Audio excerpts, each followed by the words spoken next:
house cleaning from yesterday. Steve Mason doesn't have a blue check mark, and I'm still not back into the mafia.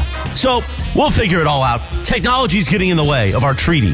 Meanwhile, you know what's not getting in the way of reacting on that Dodgers gutless loss last night? As the Diamondbacks swept them. By the way, Lakers look good. Preseason victory over in Anaheim. Well, time to react. You've waited all day to hear what Mason in Ireland would say. The Dave Roberts bobblehead is a final, but it ain't a final for Mason in Ireland. Let's get to it. The biggest show on the radio, Mason in Ireland. Here Thursday afternoon right now. Good afternoon. Good afternoon. So, Good afternoon to Dave Roberts. where are you, Dave? Dave's going to be where he has always been. He'll be in his office tomorrow as He the should be manager out. of the Dodgers. Should be out, and the Dodgers are making a huge mistake if they don't blow him out. There is no way you can. I mean, You can have that opinion, but do you believe the Dodgers will do that? I think it's 65-35. 35% they get rid of him. 75-25. You basically lined up with me. That's what I've been saying all week. 65% they keep him. I now believe. You said 100% earlier today. No. I now believe it's 95%. Yeah, I still believe that there's a possibility that Dave Roberts is gone, and he should be. You know what? Dave is a wonderful guy, very, very cool, all that stuff. There is no excuse for leaving Lance Lynn in that game last night. That is the most ham-handed, embarrassing decision of Dave Roberts' postseason career. Let me make a counter-argument. The Dodgers gave up 4 runs last night. Right. Okay? They scored 2. Right. In the entire series, I think they only scored 6 or 7 runs. 2 per game. Mookie and Freddie finished up what? Greg? 1 for 20. 1 for 23. And the one hit Was was an an infield infield hit. single that Freddie had to dive into and almost break his How leg. is that on Dave Roberts? Well, let's go to last night. Okay. Had he pulled Lance Lynn after 2 home runs, which he should have, and which was a no-brainer and was absolutely dumbass not to, it would be 2-2. Right, but In other words, it would have been had he pulled Lance Lynn, the Dodgers would have had 2 on the board, and the Diamondbacks would have had 2 on the board. Though falling into a 2-0 hole is different than falling into a 4-0 hole. Oh, I agree with you. So why was Lance Lynn out there? Why was nobody warming up? So I want to agree. Can I agree with Mason? Yes, please agree. Yes. I don't do it very often. So when I have know. it- Please, so jump in. He's right about that, but we don't want Dave Roberts fired for this series specifically. He actually managed very well in Game 2. It's for an overarching disaster in the playoffs. You know, there's been 6 teams that have lost to teams in the postseason when they had a 15 game. They had 15 games better in the regular season. Right. 3 of them were in the last 3 years by the Dodgers. In the history of baseball, 3 times it was the Dodgers, and it was the last 3 years. Okay, what makes this discussion interesting is you two are making perfect sense to me. Right. If I was Mark Walter, I would listen to you, and I would change the manager. But what is your level of confidence that the Dodgers will actually do that? 35%. Mine is none. 75%. Mine is, you say 75% Why? What makes they're doing it. when have they ever done anything like that? Because I think there's always been this overarching thing especially from the fan base, and I know they don't listen to the fan base, but there has been an overarching thing like, oh, Dave, so it wasn't his fault. They didn't do it. They didn't tell him to hit. They didn't tell him to throw better pitches. That whole type of thing. Now this year, there's specific things you can look at. The Lance Lynn. Leaving Lance in for 4 home runs, that you can go look directly at that. Lauren Shahadi, in the middle of that, asked him and why he didn't go to Ryan Pepio, and he said, "I need to manage like I have 2 more days of games." What? Did he really say that? Yes, Lauren Shahadi. He's got to manage like there's 2 more in the middle of an elimination in the middle game? of the elimination That's fireable game. too. Exactly. Oh my Ryan God. Pepio should All have right. been out You're there. managing for your life. Let me see how There crazy I was can no more drive. games. Let me see how crazy I can drive you to. You realize that is it Brandon Hyde that's the manager of the Orioles? Yes, Brandon Hyde. He's probably going to win Manager of the Year. I think Dave Roberts is going to finish second.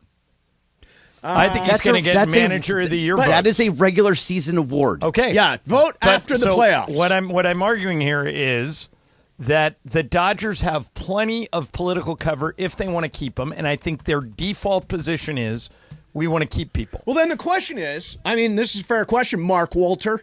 This is a fair question, Stan Kasten. This is a fair question, Andrew Friedman. What are you going to do different? We've seen this now 3 consecutive years. Last night was just not a series loss. It was an embarrassment. I have an answer for you. Okay. What are we going to do different?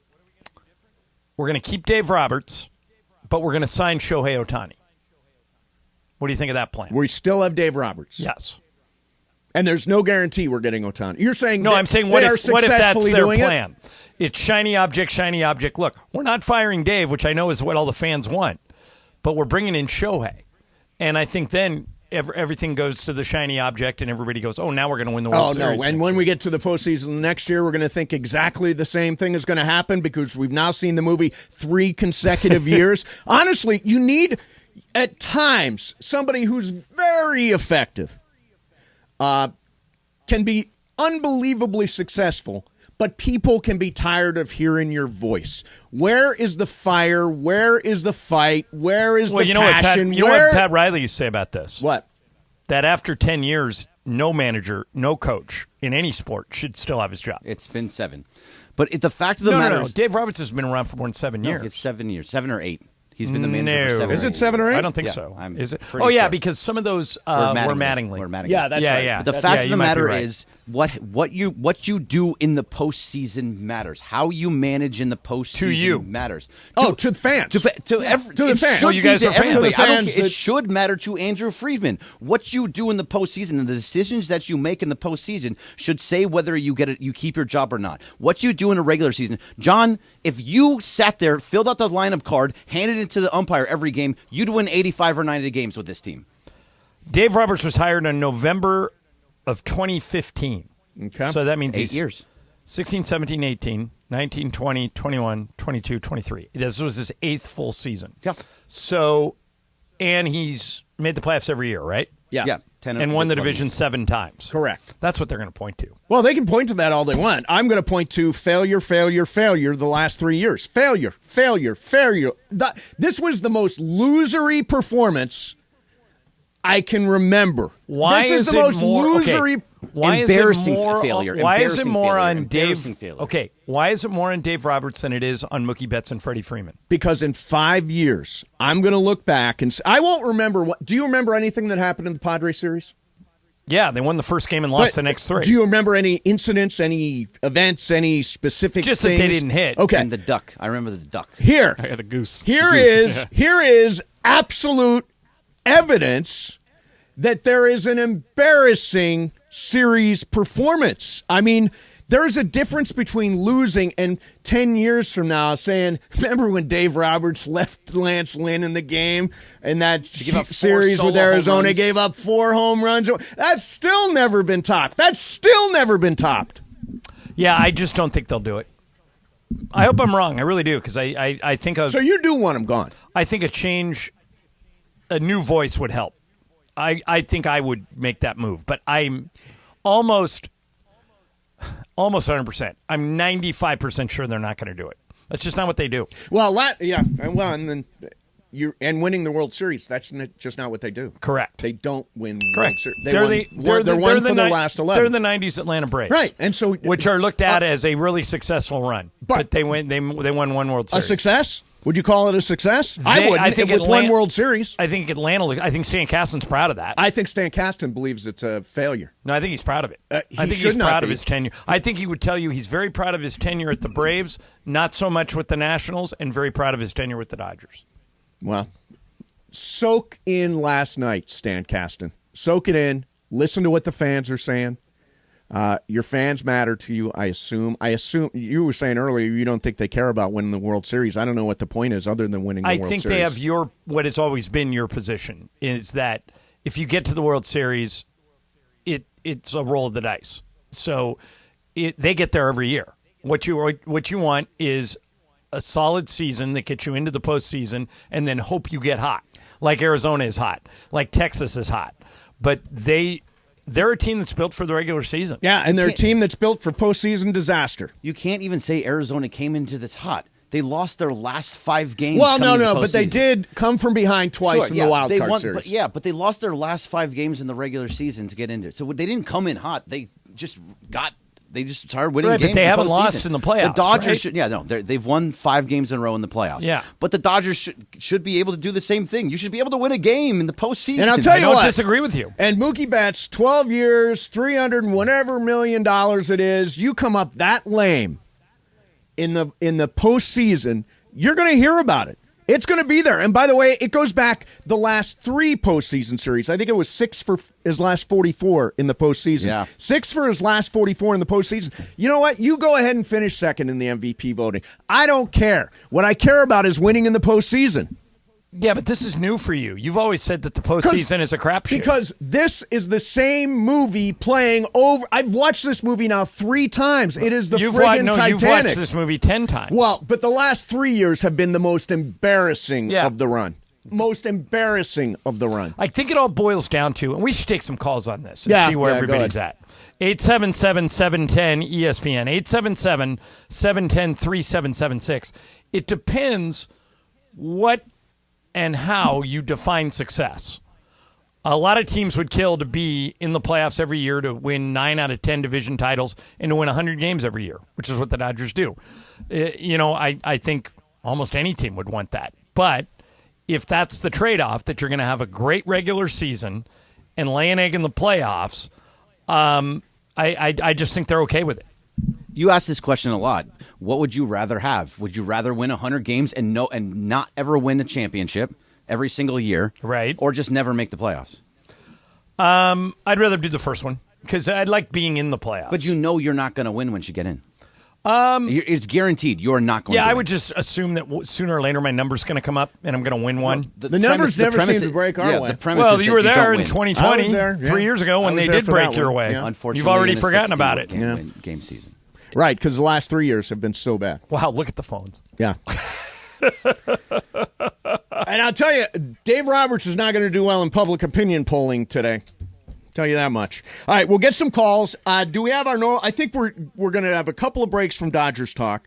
I think we're going to have Joe Fortenbaugh on and do a little gambling for the weekend. I think we're going to have Matthew Berry on and do a little fantasy football at 2:15. Momo's going to give us a call in a while. She's devastated, huge Dodgers fan. And lots of your calls, 877-710-ESPN. It is a day of reckoning for the Dodgers. Mason in Ireland, 710 ESPN. Oh, let me tell you about ZipRecruiter.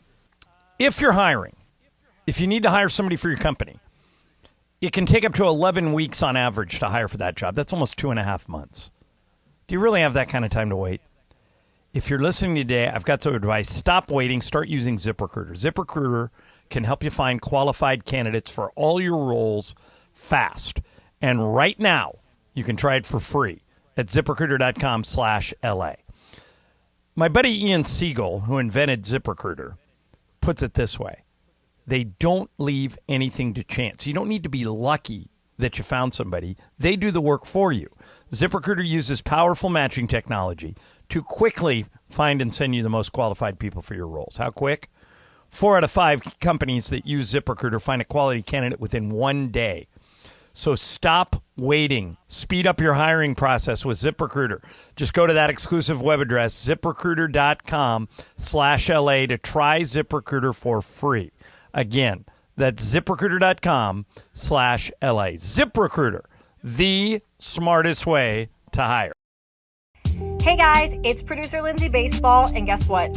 Thursday Night Football has a brand new home, and it's the 909 Sports Bar at Yamava Resort and Casino. Join me and the 710 Fun Games Department every Thursday night for a party. I will be giving away $1,000 cash every Thursday night. So this Thursday from 4 to 7 at the 909 Sports Bar, win cash and watch football with me, producer Lindsay Baseball. Or maybe they should call me Lindsay Football. See you there. Elevate your game at Hollywood Park Casino. Join Travis Rogers and Kirk Morrison this Sunday for their live Rams postgame show from the Rays Lounge at Hollywood Park Casino. Win prizes and interact with Travis and Kirk. Hollywood Park Casino is Los Angeles' premier card room casino and entertainment destination. Reminder, party, oh party, Sunday after the game. Come see Travis and Kirk and enjoy a postgame meal and drink at the Rays Lounge right after Rams football is done. Hollywood Park Casino. Eat, drink, play. The return of $1 Million Mondays. $1 Million Mondays. Your chance to win $1 million from 710 ESPN. Listen every Monday this football season for your chance at $1 million. $1 Million Mondays. Presented by Hollywood Park Casino. Eat, drink, play. Listen every Monday to 710 ESPN. When you hear the cue to call, be caller number 7. Give us your Super Bowl prediction. Both teams and the final score, and you could be winning $1 million this football season on LA's $1 Million Mega Sports Station. 710 ESPN.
Oh, God. First of all, I hate the song.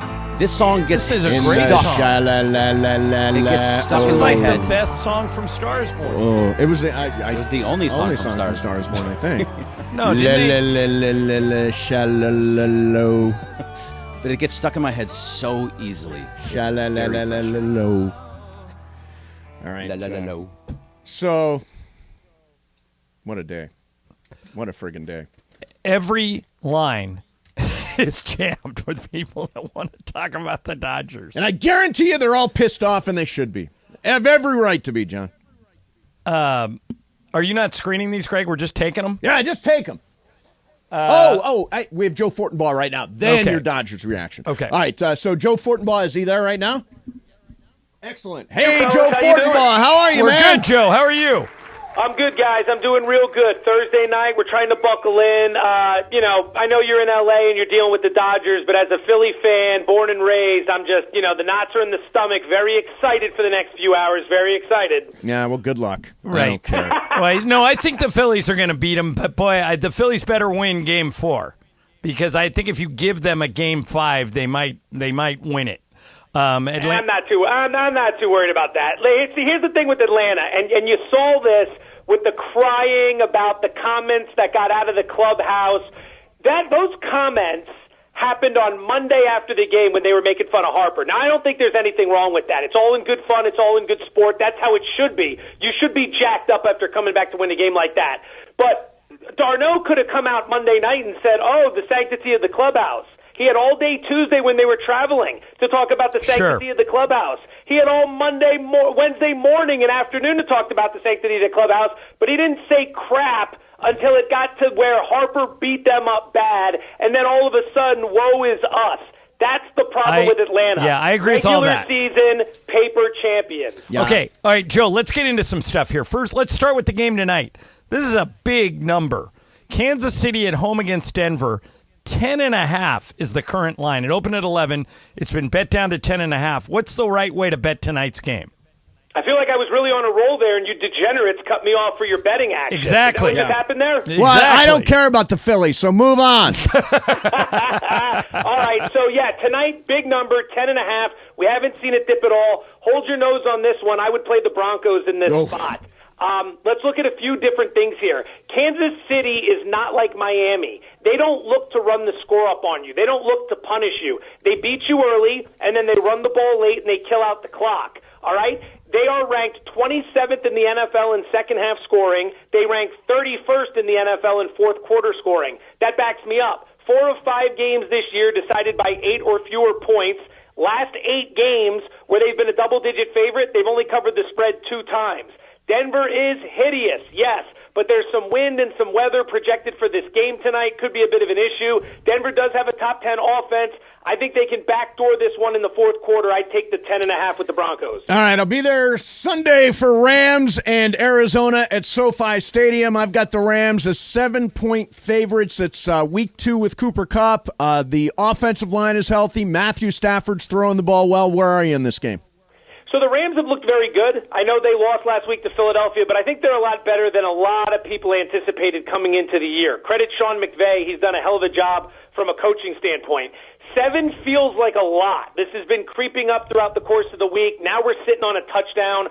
For those of you who like the 6-point teasers, I think the Rams are an excellent teaser option. You could tease them with the Niners. You could tease them with the Colts, in my opinion. If you want to tease down Miami, I don't think that's the end of the world. You get it through 10, less than 8. Those would all be options right there, in my opinion. I don't have a whole lot on the side. Arizona has been feisty. At least that's the narrative early in the year.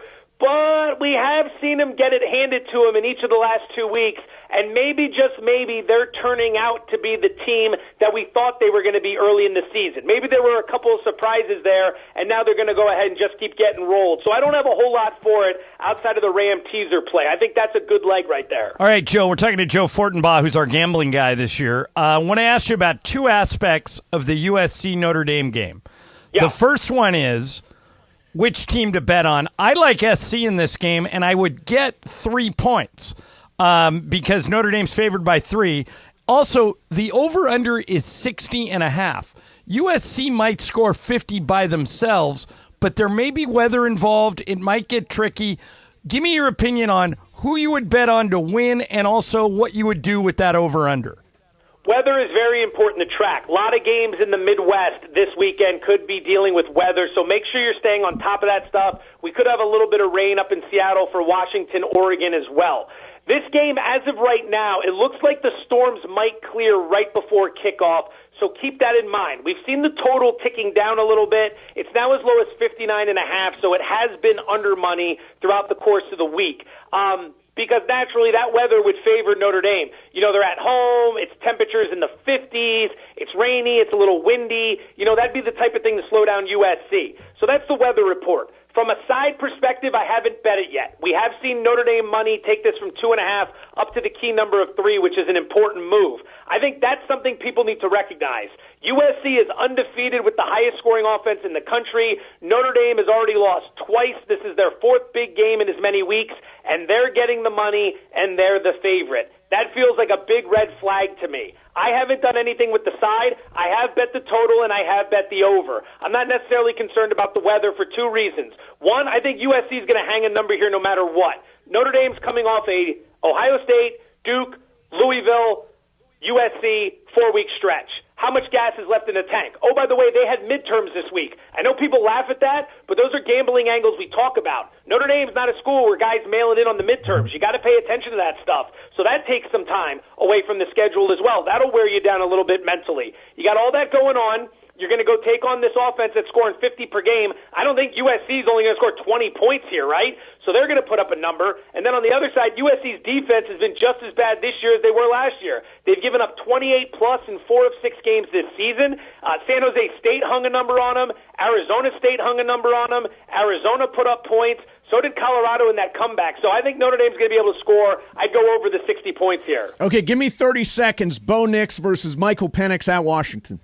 That's an over. 67 points, it should be 70. Both teams top 4 in scoring. Both teams top 4 in yards per play. 2 weeks to prepare. Washington can score from all over the field. Washington's defense can't stop the run. Track meet. Last thing, what are the odds Dave Roberts gets fired by the Dodgers? I haven't seen any of that. That type of thing's not in Vegas. It might be offshore, but it'll be very interesting to see where the organization goes. A lot of money spent on that roster. Very disappointing result. Not sure if he's going to be back or not, but I wonder if Farhan Zaidi up in San Francisco would be interested in hiring him. All right, Joe, last thing. Are you living in Vegas now? Yeah, I'm in Las Vegas. Correct. Okay. On Sunday night, I went to see U2 at the Sphere. The Lakers played Monday night in Vegas, so I had Sunday night off. I thought it was the most extraordinary concert I have ever seen. I think the Sphere you can't overhype it. Have you been to it yet? I have not. I have seen the videos. I've been hanging back. I'm a jam band fan, and the rumor is that Fish is going to be out here in the month of April for a big run. So I think that's kind of what I'm saving it for. I don't want to go see it until Fish is there, and then I'd love to go in and catch every show imaginable. Yeah, you should. It's unbelievable. So I'll be anxious to hear what you think once you get in there. Thanks. Thanks. Absolutely, fellas. Absolutely. Thanks, Joe. Tell real quick, where can we see you? The promotional part of this, I forgot. Yes. Carlin versus Joe, 9 to noon Eastern, 9 to noon Pacific, ESPN Radio. Daily Wager is going to be on tonight, ESPN2. We'll get you set with all the props you need for Thursday Night Football. That starts at 3 p.m. ESPN2. All right. Awesome, Joe. We'll Thank talk you, to Joe. you next week. Hope your Phils win. See ya. Yeah. Hey, I Bergman, don't why care if is it's Phils win or why not. is UCLA an underdog at Oregon State? I know Oregon State's good, but they're not that good. UCLA's been playing really well. Well, they're That's ranked interesting. higher. First of all, Yeah. they have some wins. but Corvallis is kind of a tough place. And it to is play. It tough is, place but to also their defense is god awful. So UCLA hopefully should be able to score, and UCLA's defense is very, very good. So I have hope. Okay. So all the lines are full. Momo wants to call Let's us. skip wheel of questions. Yeah, let's bag Screw wheel of of questions. questions. Question is, should you fire Dave Roberts? Yeah. The answer is yes. The answer is they should, but they won't. Mason in Ireland, 710 ESPN. Let me tell you about Jacob Imrani.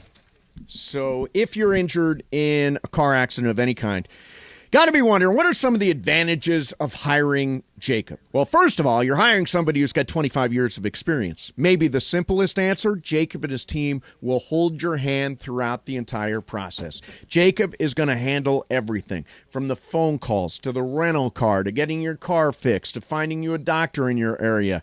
They will deal with the insurance company on your behalf, and Jacob can immediately get you the medical attention that you deserve. And with 25 plus years of experience, they've got the reputation and clout to get you the compensation that you deserve. If you're injured in an accident, only one name to remember, that is Jacob. Remember the number, 844-24-JACOB. That's 844-24-JACOB. 844-24-JACOB. Or remember, accident or injury, call Jacob and Ronnie. Call Jacob. CallJacob.com, and make sure you're following Call Jacob on Instagram and Facebook. Go to @call.jacob. Mason in Ireland, 710 ESPN. Hey guys, it's producer Lindsay Baseball, and guess what? Thursday Night Football has a brand new home, and it's the 909 Sports Bar at Yamava Resort and Casino. Join me and the 710 Fun Games Department every Thursday night for a party. I will be giving away $1,000 cash every Thursday night. So this Thursday from 4 to 7 at the 909 Sports Bar, win cash and watch football with me, producer Lindsay Baseball. Or maybe they should call me Lindsay Football. See you there. The return of $1 Million Mondays. $1 Million Mondays. Your chance to win $1 million from 710 ESPN. Listen every Monday this football season for your chance at $1 million. $1 Million Mondays. Presented by Hollywood Park Casino. Eat, drink, play. Listen every Monday to 710 ESPN. When you hear the cue to call, be caller number 7. Give us your Super Bowl prediction, both teams and the final score, and you could be winning $1 million this football season on LA's $1 Million Mega Sports Station, 710 ESPN. LA's Mega Sports Station, 710 ESPN, home of #funny people. Yeah. You getting an affected leg doesn't affect your ability to talk on the radio. Right. But it would affect my ability to dance, and I'm a fabulous dancer. Oh, yeah. You really are. We've seen We've the seen fingers it. like this. What are you talking about? I got the sprinkler and the dice and the lawnmower. Come on. You have the grocery I card? can do any of those without a leg, by the way. I just realized. Soldier Boy, tough. Hey, I got this new dance for y'all called the Soldier Boy. Soldier Boy, I'm in it. Why me crack it? Why me roll? Why me crack that Soldier Boy? That Superman? That now why me you crack that Soldier? Now why me you crack that Soldier? Now why me you crack crack that soul. Now why me? You crack that soul.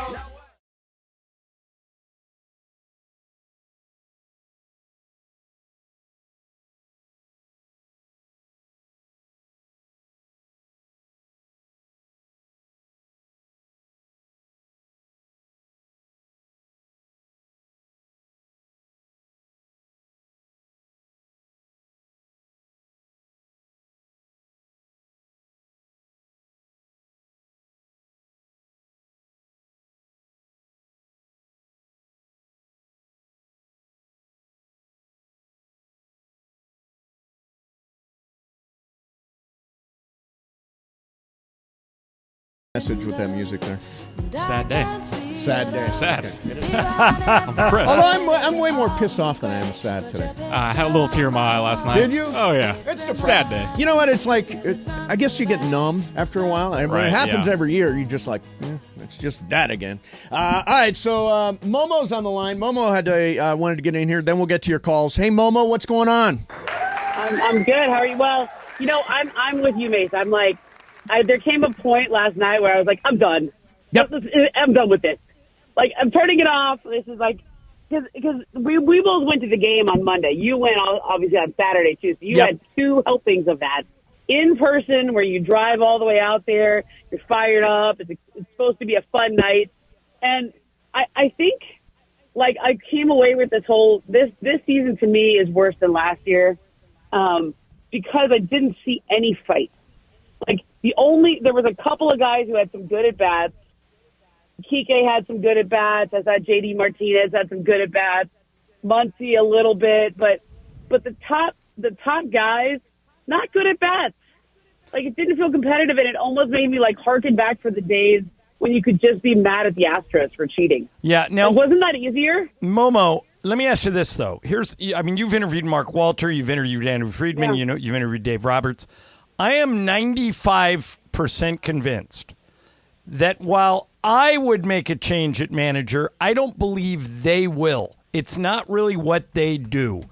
I think they look at this season as a success, not a failure, and I don't think they're going to fire Dave Roberts. What do you think? I tend to agree with you. I haven't sent up that flare yet to get a read because I was letting everyone digest whatever the heck they can digest today. Yep. But my general sense is, look, they lost Julio Urias, who was their most solid pitcher all year, to a horrible situation with a month ago. Okay, Kershaw hasn't been right all year. Yep. Buehler tried to come back but couldn't. They just never had the pitching. Yeah, I mean, you can add Dustin May and Trevor Bauer, two completely different circumstances, but neither one of those guys. Gonsolin, that's another one. Yeah, I mean, they just had so many guys. Like, this was just a pitching staff put together by duct tape. But the reason why everyone felt good about the Dodgers, why my friend Bill Plaschke was like, they're going to win it all, is because they had one of the best offenses in baseball history. Yep. The Dodgers and the Braves had some of the best offenses in baseball history. And they just absolutely didn't compete on that side of the ball. It was just crappy at bats. Yeah, I mean, by the way, Mookie swinging at the first pitch. I don't know how many times he swung. Runner on. Oh my Mookie God. strikes out. Freddie strikes out. It's like I've never seen athletes of this caliber perform at this level. I mean, I thought, Momo, this series, if Kershaw wouldn't have lasted a third of an inning, if Lance Lynn wouldn't have given up 4 home runs, Dave Roberts took him out after 2 the way he should have. Those are just glaring, I think, in terms of just the embarrassment level of this series. Hated losing to the Padres, hated losing to the Braves, but now this is 3 in a row. Mookie, by the way, 6 of his last 44 in the postseason. I'm done. I've had it. Well, I don't know if I'm done.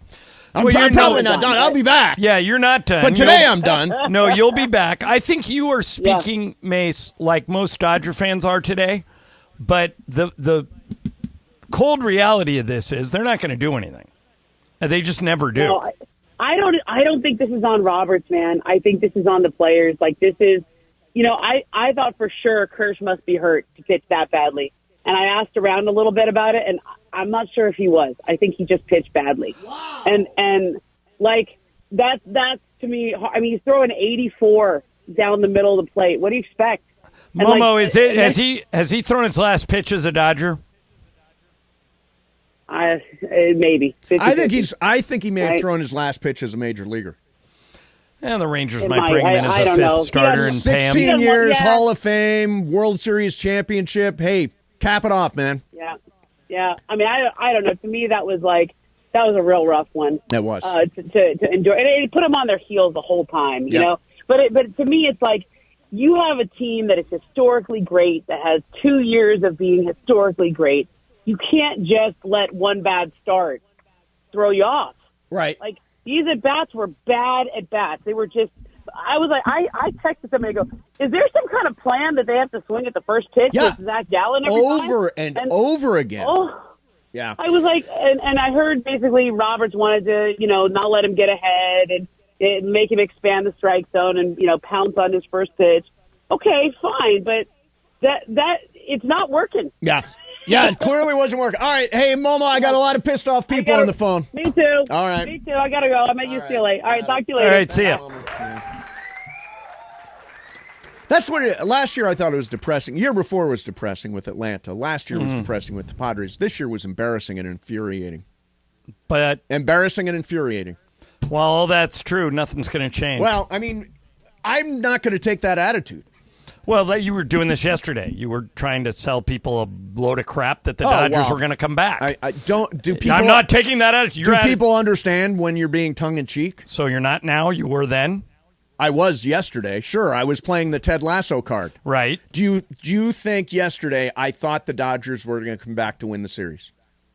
I don't know. I didn't. I was joking completely. I was playing the Ted Lasso believe thing. Okay, you don't believe in the secret or manifestation or any of that stuff. I do believe in the secret. I do believe in manifestation, but it's those players that need to be. Mookie Betts got to manifest a hit. Freddie Freeman Lance Lynn got to manifest a ball in the strike zone that nobody can yank out of the yard. Yeah, I know Dodger fans don't want to hear it, but they overachieved this year. This is exactly where they should have ended up, losing in the first round of the playoffs. And they're going to look at this like we got decimated by injuries, particularly on our pitching staff, and our bats went cold in the playoffs. Run it back again next year. They did that against the Diamondbacks. They won 5 in a row to end the season against the Diamondbacks, all with that same pitching staff, all with the same hitters. Right. Everything was exactly the same. The only difference was it was in the playoffs, and they just – I almost cursed the bed. Yeah, I know. I have almost twice today. All right, so let's go to Mike in L.A. Mike, you're on 710. What are you doing? I am stuck in L.A. traffic. That's what I'm doing. I hear you, man. I was in it for 2 hours yesterday. Go ahead, Mike. Yeah, so I get it about firing Roberts. I think you could also look at Friedman. All this hype about getting players, all the injuries before the trade deadline. We don't want to spend a lot of money. Maybe we're not. I kind of feel like Roberts has done a great job of getting a turd and polishing it and making it look good. But it doesn't really fix it. So then, they could maybe have spent a little bit more here and there or done something different. All right, Mike. I don't know. Here's the thing. Andrew Friedman's job is to get the team to the playoffs. Mm-hmm. Construct a team that over the course of 162 games that makes the play. Dave's job is to manage in the playoffs, but also to be a voice that helps motivate, creates passion, creates electricity. I saw a lot of quit in this team. And for all those reasons, I think a new voice would help. Yes. I just don't think they agree with me. I think they're going to do what they do. Time is going to tell, right? Which is nothing. Time is going to tell. Yeah. Let's go to Kim in your neighborhood, John. Kim in Manhattan Beach. Hey, Kim, you're on 710. Hey. Hi, guys. Hi, Kim. I'm going to jump on what you just said about grit and heart. Literally, last year when they were losing to the Padres, it was kind of like you thought they were acting like, oh, we'll just flip the switch and we'll win these games and it'll be fine. And they got blown out. And this is the same thing that happened again this year. It's like you guys just think you're going to hit the switch and everything's fine because you had a great regular season. And in the meantime, Roberts makes a comment after the game, for the last 2 years, somehow we just don't make it in the playoffs. And I got to figure out why. That's why you get paid millions of dollars. You should be spending every night in the off season, not sleeping, figuring out what you need to do to change the culture in that clubhouse that thinks they're going to be fine and they're going to win a playoff game, and everyone goes cold and they have just no grit, no resilience. And I agree with John. I don't think they're going to make a change. But honestly, I think they do need a different voice. They need somebody who is going to lose their mind after they aren't hitting a couple of games. Right. And put the fear of God into them and not be like, oh, he's a great manager of men and all that. I mean, literally, everyone is seeing Field of Dreams, but scare them. Like, who on that team, in the management, on the bench, or a player, has lost their mind in front of their teammates over the last 2 or 3 playoffs that they've lost, that completely gets everybody to wake up and kind of change their mindset. Right. I wish I could name somebody that's on that team who I think could be that. Yeah. I don't know that they have that, Kim. Thank you so much for the call. That's a really good call. Here's an interesting tweet from Jason. Mm-hmm. Mason says you need to get rid of someone that might to get a new voice in there because Roberts doesn't win. You've never won Host of the Year at the Mandy. Should you be fired? I would blow me out. For not winning Host of the Year at Sure. the Mandy's? Yeah. See, I think once you get to the Mandy's, it's a crapshoot. It is. No, if we took the Mandy's, if I took it personal, it would be different. But no, I won Bid of the Year. Nobody else stripped down and ran through the building last year. Right. But I'm just saying that's like Mookie Betts winning MVP and losing in the playoffs. If the only thing you care about, and you said many times the only thing you cared about was Host of the Year. Yes. I said the only thing I care about is Show of the Year. I never said I care about Host of the Year. I don't know. Ever, never. Yeah, Always Show of the Year. Always Show of the Year. Year. He was lying. Did we? I don't campaign for myself. We won it the first year. We didn't win it the second Yeah, year. so We should we lost be- by 11 votes. Should we be fired? No. We didn't win. We had a good regular season, but we didn't win. I get what you're doing, but Yeah. we aren't voting on who wins the World Series. If we're voting on who wins each series, I think the Right, but Dodgers if we would were better, win. we would have won Show of the Year. Well, no. So we should be people are under what voting you on two that. idiots are saying. We should be fired. I mean, but we're not voting for the Dodgers Yeah, to win. I mean, we don't want the team of the year. We want a team that wins. We want a championship team. Well, they didn't And I win. don't- They won I 100 don't- games. I don't- You just hit the difference. What? There's a difference between a winning team, which the Dodgers are, and a championship team, which they rarely are. Right. That's the divide. Yes. If you won a winning team and you want to be in the playoffs every year, you want to be the opposite of the Angels. The Angels never have a winning team, Yes. are never in the playoffs. Then you should be a Dodger fan because they win 100 games a year and they're in the playoffs. And they break your heart every year. Right. But if you want a championship team, then probably the Dodgers aren't the team for you. Right. Well, I mean, as somebody pointed out, and I'm just paraphrasing something somebody said in the Mafia, the Dodgers and the Angels have the same number of championships in the last 25 years. Right. I mean, except the 1 and Angels 1. haven't made the playoffs in 10 years, and the Dodgers have made it every year. Actually, I want to ask you, I've got a question related to that coming up, plus more of your calls. And I want to make sure you know that we're interacting. By the way, last night, great job in the Mafia, Greg Bergman. Yeah. Greg Bergman was in the Mafia last night. John, have you gone into the Mafia yet today? If it were any other Oh, day. I'm telling you. There's good stuff in there. By the way, I called in the Mafia to put in Ryan Pepio into the pen in the second inning. In the second inning, I just want that to be out there. Well established. Thank you. Well established. Thank you. I'm very proud of that by myself. Mason in Ireland, 710 ESPN.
Hey guys, it's producer Lindsay Baseball, and guess what? Thursday Night Football has a brand new home, and it's the 909 Sports Bar at Yamava Resort and Casino. Join me and the 710 Fun Games Department every Thursday night for a party. I will be giving away $1,000 cash every Thursday night. So this Thursday from 4 to 7 at the 909 Sports Bar, win cash and watch football with me, producer Lindsay Baseball. Or maybe they should call me Lindsay Football. See you there.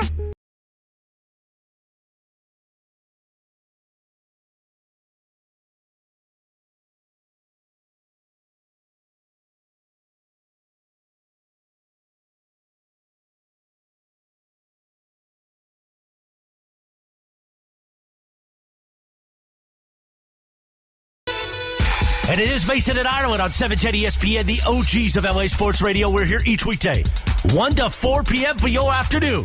Sandwiched between Travis and Sliwa and Sonato and Cap. Mason and Ireland continues now. All right, in the Mason and Ireland Mafia, this is interesting. Trey G says, complacency is contagious.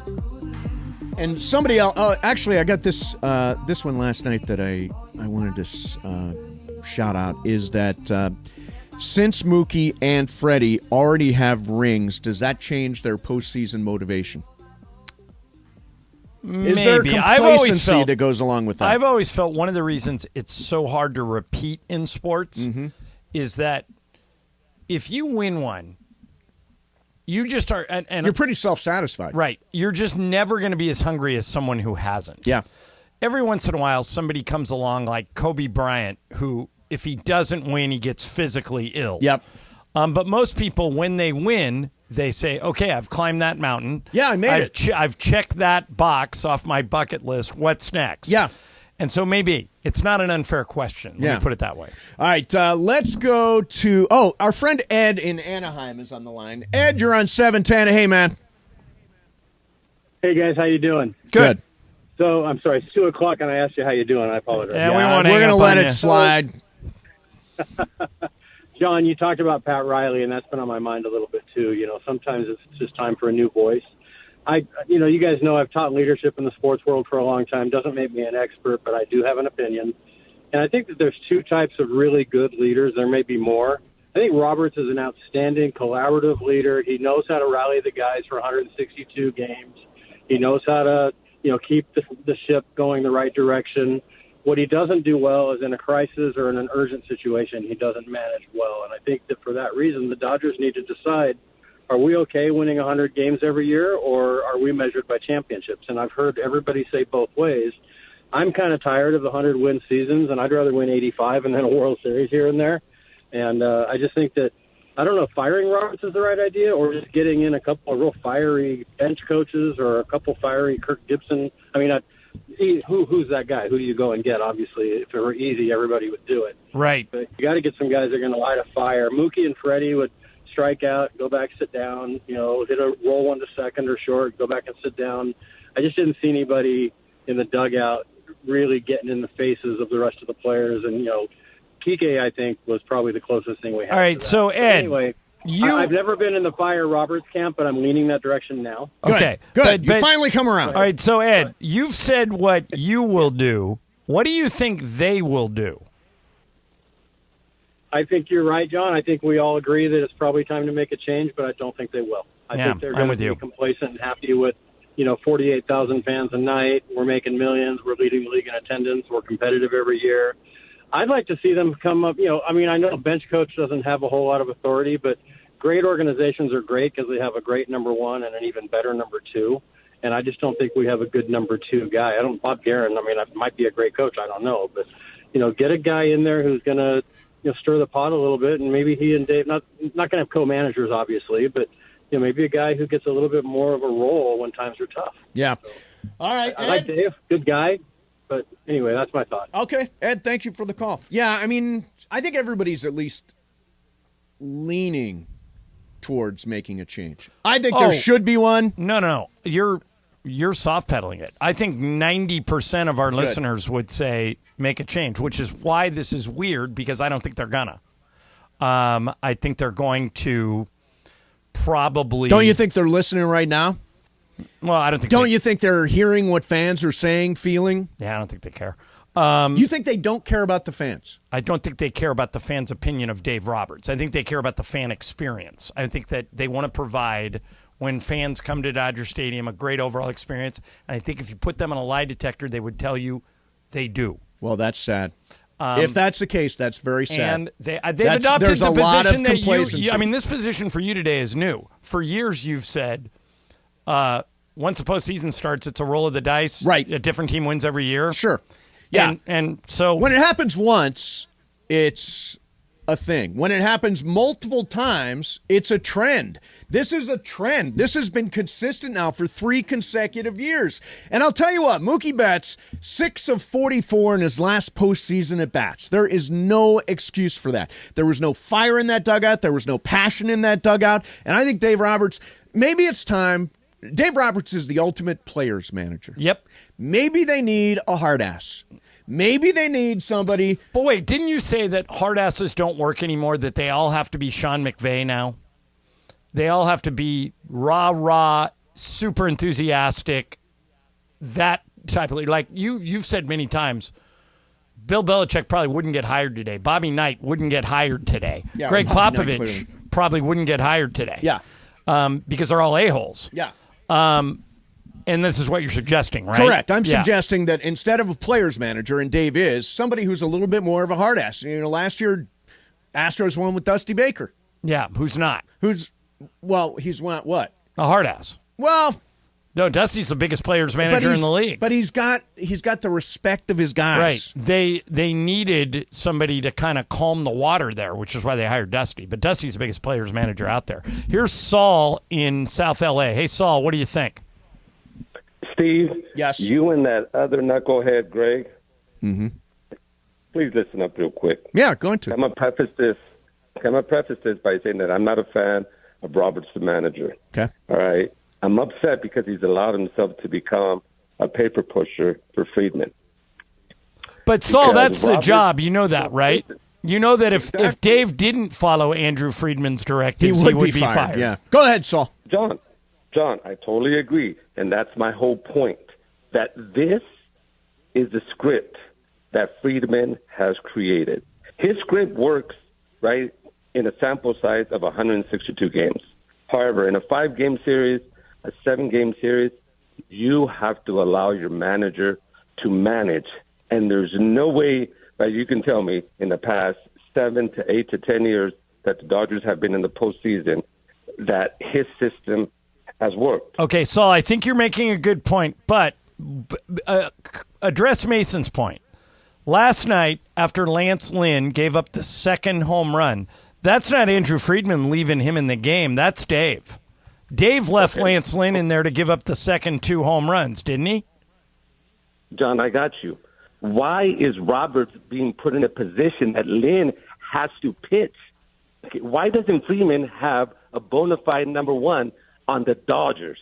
Well, I mean, No, obviously they did have number 1s, though. They had in fairness, they all got hurt. Ooh. Wait a minute. Who's the number 1? Well, Trevor Bauer was a Cy Young Award winner. Ryan Walker Buehler Bauer's been off the team for 2 years. Yeah, but Walker Buehler was supposed to be their number 1 starter. Julio Urias was their number 1 starter, and he blew himself up. He has had chances over chances to get a bona fide number 1 starter, and he has failed. I'll tell you another thing he has failed is his Moneyball doesn't take into account personalities and characters. Right? Your previous caller hit the nail right on the head. Mm-hmm. We need ballers in there. We need dogs. Yes. Not, right? But a manager cannot do that anymore. Right? Yeah. That has to come within the players. Right? So you need to pick up 2 or 3 players that have that dog in them, that fight in them, and that clubhouse. Well, you know. Okay, thanks, Saul. Thanks, for the phone Saul. call. That's you know good what he's talking about. He's talking about Bryce Harper. Well, sure. Yeah. But, I mean, even last, I think you questioned Kike Hernandez, and Kike came up big. Chris Taylor came up big. They are dogs. Right. They've been dogs for this team for, years now. Well, I was the one who wanted to start Chris Taylor and Kike, and Greg didn't want Chris Taylor in there. So yeah, Bergman, you didn't want Chris Taylor in there last night. I said start Chris Taylor, and you said he no. ran into one. No, he did get a hit. And by the way, that was off of a righty also. And Kike Hernandez also was righty matchups. They moved everything around so that Austin Barnes can get a righty-lefty matchup. Which is just ridiculous. Nonsense. Austin Barnes in a key situation in that game? Are you kidding me? Hey, he batted there's another mistake. 180. 180. There you go. I don't even know if he got to that. Let's get At Austin one point, Barnes in the game. He was below 100 for most of the year. So that's absolutely ridiculous. That's our kind of guy. Below 100. Put him out there. Who do we He'll want to fit go right in there? with this group? Do we want James Outman or David I'll Peralta? show you 6 for 44. No, let's give the guy that doesn't know how to hit. Chuck Wagon writes, I know this isn't all of it, but the playoff format needs to change. This isn't football. They don't need buys. The Dodgers were warm at the end of the season and went completely cold with that week off. Think about it. Orioles, too. Yeah. Braves, too. That didn't affect the Astros. Exactly. No, it didn't affect the Exactly. It didn't affect the Astros last year. They won the World Series. It didn't affect the Astros here. They're in the ALCS. So you can't go by that if it's not going to happen to every team. And by the way, this is for Saul and our last call. The thing is, you say Andrew Friedman is a paper pusher. It's all in. That is the league. Right. Do you not realize that every team in the league is doing exactly what the Dodgers do? The Dodgers may be a little better at it, but the Astros may be the best at it. Okay, so here's a fair question from my friend Bryant, who just texted me. Okay. Can we also put Andrew Friedman on the hot seat? No. He was just as involved with all these decisions as Roberts. He did not leave Lance Lynn in the game last night. Right. You need somebody to build the team, and he has built a team that's obviously successful for the regular season, for the 162-game season, but it's also successful in building a farm system. So guys like Ryan Pepio and Bobby Miller and Emmett Sheehan and all those and guys. James Outman and Miguel Vargas, who wasn't all that great this year, but still guys can come up and with no stopping. Like you have a backup for every position in the minor leagues that's just going to come right up and take other positions. That's on Friedman. He's building that. Dave Roberts needs to be the one to make the in-game decisions in the playoffs. Even if it's stripped, that's totally fine. Right. But he needs to make the decisions like Lance Lynn decision. Right. That's on him. Who made the Lance Lynn decision? I think Andrew Friedman made the decision to start him, and Dave Roberts made the decision to leave him in. Exactly. Yeah. So it's on Dave. Yeah. Yeah, I think it is on Dave. And if he pulls Lance Lynn last night, we may be sitting here talking about Game 4. He was so great in Game 2, pulling Bobby Miller really quick. He went to Brusdar Graterol at the exact right time. Yes. But not. Oh, yeah, that was on the money. On the money. Stop the momentum. Yep. All right, Didn't do so it last night. We're going to have Matthew Berry on now. Is that right? Yes, sir. Okay, so I have all these calls. Yeah, stay on the line. We're gonna go through Matthew Berry ourselves. Okay. If you want to tweet us, you can tweet in the Mafia at Venice Mace, at LA Ireland, or in the Mafia. We'll get some questions for Matthew via Twitter or X or whatever the hell it is now. I don't know. Just Twitter. Yeah, just Twitter. So if you've got a question for Matthew, this or that, you can tweet us. And Matthew Berry's coming up next. Then back to more of your calls. It is a disastrous day in Los Angeles as the Dodgers exit the playoffs in the most embarrassing way possible last night. Mason and Ireland, 710 ESPN. Hey guys, it's producer Lindsay Baseball, and guess what? Thursday Night Football has a brand new home, and it's the 909 Sports Bar at Yamava Resort and Casino. Join me and the 710 Fun Games Department every Thursday night for a party. I will be giving away $1,000 cash every Thursday night. So this Thursday from 4 to 7 at the 909 Sports Bar, win cash and watch football with me, producer Lindsay Baseball. Or maybe they should call me Lindsay Football. See you there. Elevate your game at Hollywood Park Casino. Join Travis Rogers and Kirk Morrison this Sunday for their live Rams postgame show from the Rays Lounge at Hollywood Park Casino. Win prizes and interact with Travis and Kirk. Hollywood Park Casino is Los Angeles' premier card room casino and entertainment destination. Reminder, party Sunday after the game. Come see Travis and Kirk and enjoy a postgame meal and drink at the Rays Lounge right after Rams football is done. Hollywood Park Casino. Eat, drink, play. The return of $1 Million Mondays. $1 Million Mondays. Your chance to win $1 million from 710 ESPN. Listen every Monday this football season for your chance at $1 million. $1 Million Mondays. Presented by Hollywood Park Casino. Eat, drink, play. Listen every Monday to 710 ESPN. When you hear the cue to call, be caller number 7. Give us your Super Bowl prediction. Both teams and the final score, and you could be winning $1 million this football season on LA's $1 Million Mega Sports Station, 710 ESPN.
All right, here we go. Great to see you, man. Thank you so much. From Terranea, my favorite place on earth. Magical place. Hanging out here today. Place. He wants to do more stuff. Good. He said, when do you get a break in the Lakers schedule? Let's do more stuff. Anytime when I can go we to do a show over there? Anytime you want. From one of those cool... We should do it at Nelson's, right over the water. Oh, my God, that view is unbelievable. Yeah, we should do it over the water. And the chef there will keep bringing us food. Juan was so drunk at dinner at Marcel that he just the greatest thing about it is, if you do drink too much, you don't have to drive anywhere. Right, true. You just go back. He just kept saying, look at this view. This is the greatest view I've ever seen. Look at the view. What I do.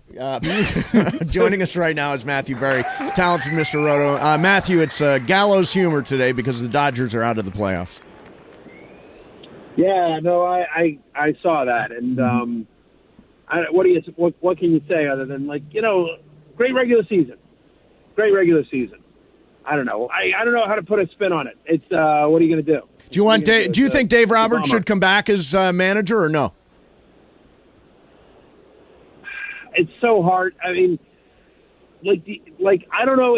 Again, listen, I'm not a baseball guy these days, but here's what I would say is that I don't know that there's anything where you feel like what he did is why they lost the series. You know what I mean? They got swept, right? I mean, at some point, guys got to show up, right? Right. And you can't blame the manager for everything, Matthew. I see the point you're trying to make. All right, let's pivot to football because that's all I'm saying. I don't know. You guys tell me. I didn't follow the series closely enough. The problem is that when you're a dad on the East Coast, those West Coast games, guys, they're just a rumor. Yeah, pretty much. All right. So anyway, Matthew, I want to start here today. Miami seems like a fantasy football machine. I mean, they just put up insane amounts of points, of yards, of. Am I ridiculous to suggest that at this point, if you can get any of those Miami guys, it's worth looking into via trade? Or I guess their young tailback, the rookie A-Chain, just got hurt, so that moves Mostert up a little bit. I mean, are you even surprised by how much offense they're generating? Yeah, it's record-setting, right? No one predicts record-setting. We thought they'd be really good. We knew speed was something that they wanted to do when they drafted Devon Achane. You go back and look at my reaction on draft night. I was just like, I absolutely love this kid. He's a Texas A&M player. I watch a lot of Texas A&M football. Sure. I grew up in College Station. So Achane, did I expect him to average 12 yards a carry in the NFL? No. But did we think he was a perfect fit for what Mike McDaniel was building in Miami? I did. And, he's a sleeper for me. If you read my preseason love-hate, he's on there. So, yes, he's out. He's on IR. He's going to miss the next 4 weeks. Jeff Wilson Jr., who has been out the entire year with an injury, he's somebody that, had success in Miami last year. He's played with Daniel in San Francisco as well. And so it'll be Mostert and and Jeff Wilson Jr. He hasn't officially been activated yet, but he's been practicing. The expectation is he will play this Sunday. So, yeah, I mean, it will, it's kind of the idea, John, of buying high. Right. Which is like, because no one that has a Dolphin on the team is like, I'm looking at. Yep. You had the opportunity to trade for him. Do I think it's a fluke? I don't. This is one of the best offenses in football, if not the best. And I do think better days are ahead for Jalen Waddle. If there's one guy that you could try to acquire for less than what it might have cost on draft day, it is Jalen Waddle, because it's been a bit of a slow start for him comparatively. All right, let's get some questions in. These are all off Twitter today because everybody's pissed off on the phones about the Dodgers. So we'll fire some stuff at you here. Lavelle wants to know, Amari Cooper or Calvin Ridley? Calvin Ridley, not close. Tyler Lockett or Terry McLaurin? Frank in Anaheim wants to know. Tyler Lockett, Terry McLaurin, or who was the third? Just two. Oh, Tyler Lockett. McLaurin's going against A.J. Terrell. I'm nervous about that matchup. By the way, there's a chance, Deshaun Watson doesn't play in this game. He didn't practice again today. They're coming off the bye. He didn't play last game, playing the Niners. That whole Browns offense makes me super nervous this week. It's supposed to be bad weather in Cleveland this week, too. All right, Matthew, from Carlo, Chris Godwin or Garrett Wilson in a PPR league? Boy, oh boy. I'm going Garrett Wilson. I get it. That one's close. I will say this, though. Mike Evans didn't practice today, and if Mike Evans doesn't go, then Godwin would be my choice. Okay. But if Mike Evans is active, then I'm going with Garrett Wilson. All right, Steven wants to know, C.J. Stroud or Baker Mayfield? C.J. Stroud. Christopher Holm wants to know, Rashee Rice, who's actually really good, and Brandon Ayuk. Oh, man. That's hard. It's still Brandon. It is, because I'll give you a great stat about Rashee Rice. The answer, by the way, is Brandon Ayuk. Even though he's going against Cleveland, even though it's bad weather, I get all of that. And even though Rashee Rice is playing Denver tonight, and I expect him to have a nice game, but I can't bench Brandon Ayuk. The Niners are one of the hottest offenses in football, and Ayuk's their leading wide receiver. I get the question, but I will give you a good stat on Rashee Rice, though. Rashee Rice, you'll win some bar bets with this. Rashee Rice actually leads the Chiefs in red zone targets. It's not Travis Kelce. Yes, it's Rashee Rice. Now, Kelce did miss the first game, so it's a little bit skewed, but still, you wouldn't think it even with one game missing, you would think that would be Kelce, because he's not running a ton of routes. But what Rashee Rice is doing is that when he's on the field, he's earning targets. He's 6%. Ugh, we may be losing him. Oh, no. 36% of the time. Sorry, I'm driving. 36% of the time when Rashee Rice is running a route, he's earning a target from Patrick Mahomes. That shocks me. I think, right. It's one of the highest rates in the NFL. And so they just need to get him more playing time, and it keeps increasing week after week. Remember, Mahomes worked out with Rashee Rice this summer. He went to the front office management and said, draft Rashee Rice for me. They did that. So he is one of my favorite stashes. He should not be available in any league. Okay, let me ask you this, because I've got a Rashee Rice related question. Should I play Michael Pittman Jr. or Rashee Rice? You're playing Michael Pittman Jr. with the injury to Anthony Richardson. Minshew is going to be throwing more, less running. So it's Michael Pittman, just tremendous volume in a decent matchup with Jacksonville. Not a great one, but a decent one. Here's a question, Matthew, that I think you never thought you would get, but I think it's a legit one. Moving forward, would you rather have Puka Nacua or Cooper Kupp? Still, wow. I mean, like, it's a coin flip, right? Right.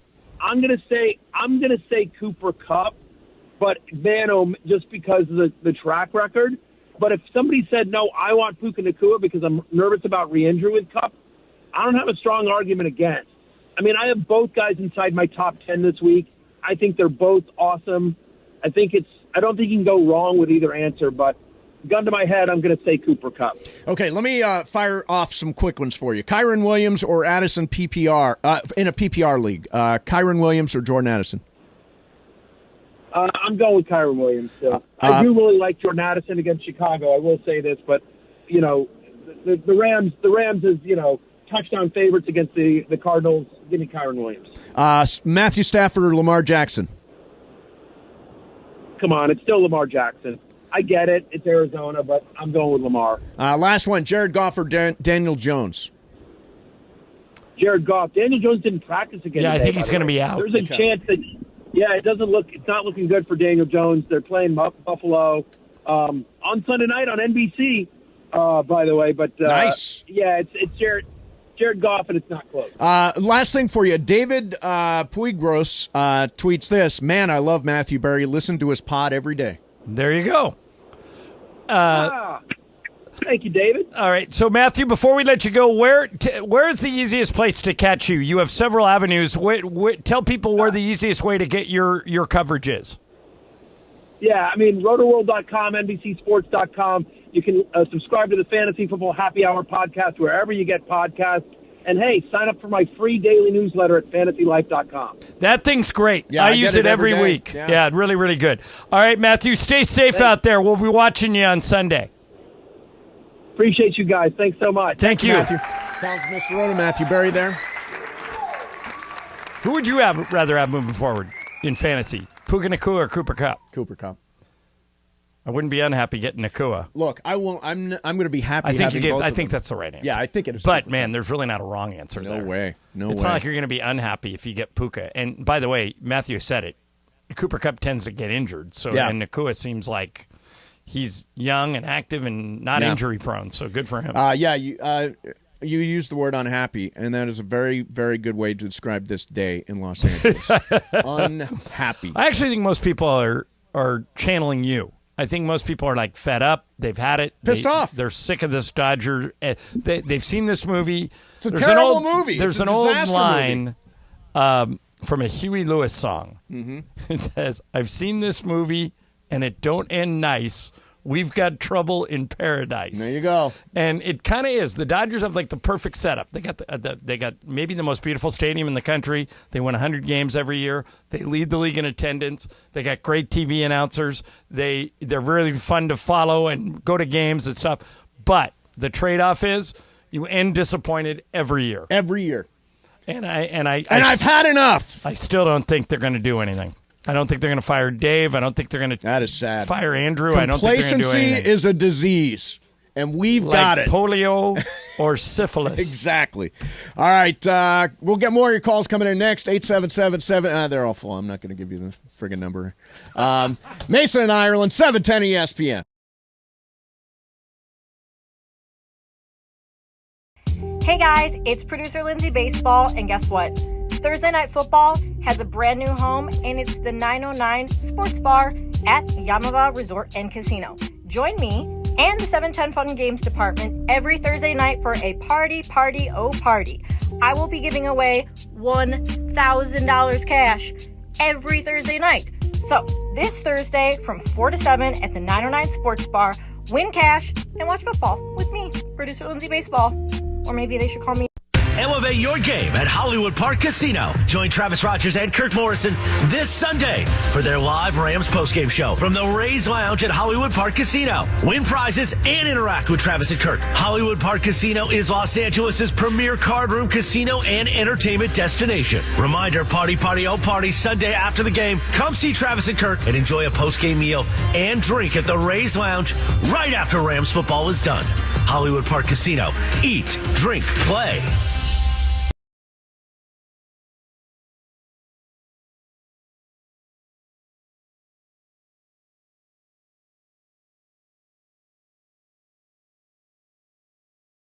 Return of $1 Million Mondays. $1 Million Mondays. Your chance to win $1 million from 710 ESPN. Listen every Monday this football season for your chance at $1 million. $1 Million Mondays. Presented by Hollywood Park Casino. Eat, drink, play. Listen every Monday to 710 ESPN. When you hear the cue to call, be caller number 7. Give us your Super Bowl prediction. Both teams and the final score, and you could be winning $1 million this football season on LA's $1 Million Mega Sports Station.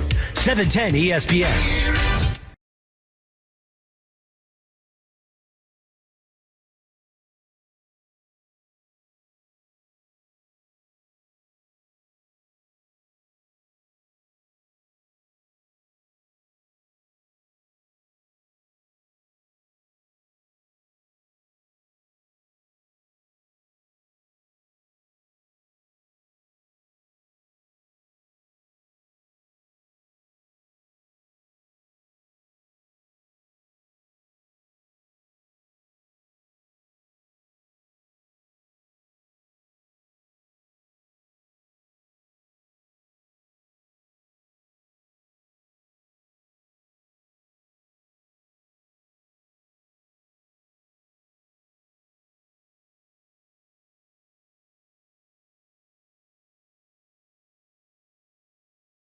right, thanks, Matthew Berry. Appreciate that. A little break for the morose day that is So I didn't October think the 12th. any producer we've ever had could be more geographically illiterate than Dave Singer. Right. But, Greg, you may be giving Dave a run for his money. I'm looking at which one I got here. Okay. These are all... Yeah, these are all legit. Well, all right. Ontario, Rialto, L.A., Culver City, L.A., You Ventura, hit on Covina, it. You hit South on LA. it. Greg. What? Spell Rialto. Oh, it's R-I? Yeah. Nah, I put R-E-A. He put Rialto. Rialto. I mean, are you really going to Yes, nitpick on an so I yeah. versus an E? Because we're pissed off today, and We're every picking little on thing everything. is going to You type tick us fast. off. You don't always look at everything. I got all of them right otherwise. Yeah, let's take Let's that call pick the from one. Let's talk to Jacob in Rialto. Rialto. Hey, Jacob in Rialto. I didn't put an E at the end. That's right, guys. Look, I'm tired of the Dodger hate. I'm tired of it. We didn't expect anything from them in the beginning of the season. These guys were done. Walker Buehler was on the IR. We didn't have any pitching going into the season. Lux went down in freaking spring training. What did we expect? I keep telling people. I mean, Jacob, I've been trying to make the argument for last couple of weeks. The Dodgers overachieved this year. Okay. Overachieved. 100%. Okay, Jacob. This was a rebuilding year, supposedly. Jacob, let me ask you a question. Would you have left Lance Lynn in the game after he gave up his second home run last night? Would you have left him in, or would you have pulled him? Listen, I understand where you're coming from. Jacob, let me ask you another second question. Would you have had somebody up after Lance Lynn gave up 2 home runs? I mean, definitely I'm making that switch, but you can't say that they've been complacent, Mace. You're gutless for saying they're complacent. It is complacency. We make trades every single year at the trade deadline. They don't want to do anything. Over the summer. What action do they need to take? Otherwise, it is complacency. You've got to take action when things go wrong. To Jacob's, go after people every year. Well, they didn't do much to trade than this year. Yeah, Thank no, you, they had Jacob. a bad for the trade phone deadline. But to Jacob's point, so this year they cut salary. Yes. They suffered injuries to 4 of their 5 starting pitchers in their rotation. Right. Kershaw is at the end of his career, and he's not Kershaw anymore. Yeah. And they still won 100 games. You know, why is that underachieving or complacent? The reality is they were how many games better than Arizona? 16. 16 games. You cannot. Now, I thought NLCS would be a beast. I expected Atlanta. It turns out it might be Philly. And that's a different story. This was an embarrassing series. Like years from now, when they say, remember when we played the Diamondbacks, it'll be Kershaw went a third of an inning, Bobby Miller went an inning and 2/3, and Dave Roberts left Lance Lynn in to get 4 home runs. That 4 home runs is going to stick. I would argue that's the worst decision. If you can think of a better one, do it. But I would argue that's the worst decision of Dave Roberts' managerial postseason career. It can't be. It can't be the worst. I mean, it can't be anything else because that's the first time in postseason history that has ever happened that a guy gave up 4 solo home runs in the same inning. It's never happened before. And by the way, Dave allowed it to happen. Can we have a moment of truth? I thought we were being truthfully all day, but go ahead. He really gave Truth us. He really gave up 5. Yeah, exactly. Oh, yeah, he did. Because the other one missed being fair by like 6 inches. Although you were doing that, so he hit. It was Gabriel Moreno, I think, is the catcher. That wasn't Walker. I think that was Moreno. It might have been. Hit one Who just cares? off. They hit all homered. Yeah, they all homered. But just off the line. Then the next swing, he hit a home run to left field. Yeah, I'm pretty sure it was Walker because Walker destroyed that ball. Christian Walker is yeah. Again, seen that movie. Know how it ends. Brandon in Buena Park. Hey, Brandon, you're on ESPN LA. Hi. Hey, how's it going, guys? Good afternoon. Good afternoon. Good Brandon. afternoon. I just wanted to go on the same rant with the whole fire Dave Roberts. I think that's the move. I think we've given him plenty of chances, plenty of playoffs to make the right decisions, and he keeps dropping the ball. I mean, but Brandon, first of all, Brandon, you're already. Go ahead. Yeah, I just want to ask you a question. You want to fire him. Do you think they will fire him? I don't. Man, they won't. They won't. I'm with you guys on that, but they got to change something. They got to change something. Yeah. How are you going to go ahead and start Lance Lynn knowing that he's given him 46 home runs prior to even playoff games. This is a fair question that you're asking, Brandon, and thank you very much for the phone call. Greg, what would have been wrong with starting Pepio? Yeah, why not start There Pepio? would have been nothing wrong. I thought they should have started Pepio. Pepio doesn't have any of the baggage and Lance Lynn does. He's got great arm talent. And he throws 100 miles an hour. Yeah, he's got great stuff. Probably the best pitcher down the stretch for the Dodgers was Ryan Pepio. But that's a Friedman decision, right? Yes. Okay. Well, don't you think he could have gotten Pepio up? He could have. Well, that's a Dave Roberts decision. In the second inning, he should have had Pepio up after there was 2 base hits that were hit really hard. Yes, he gave up the 2 hits. So at that point, bring Pepio up so that nothing gets out of control. Yeah. Because if he gave up a home run instead of striking out Evan Longoria, you needed to pull him. Even if he just gave up a hit, you needed to pull him.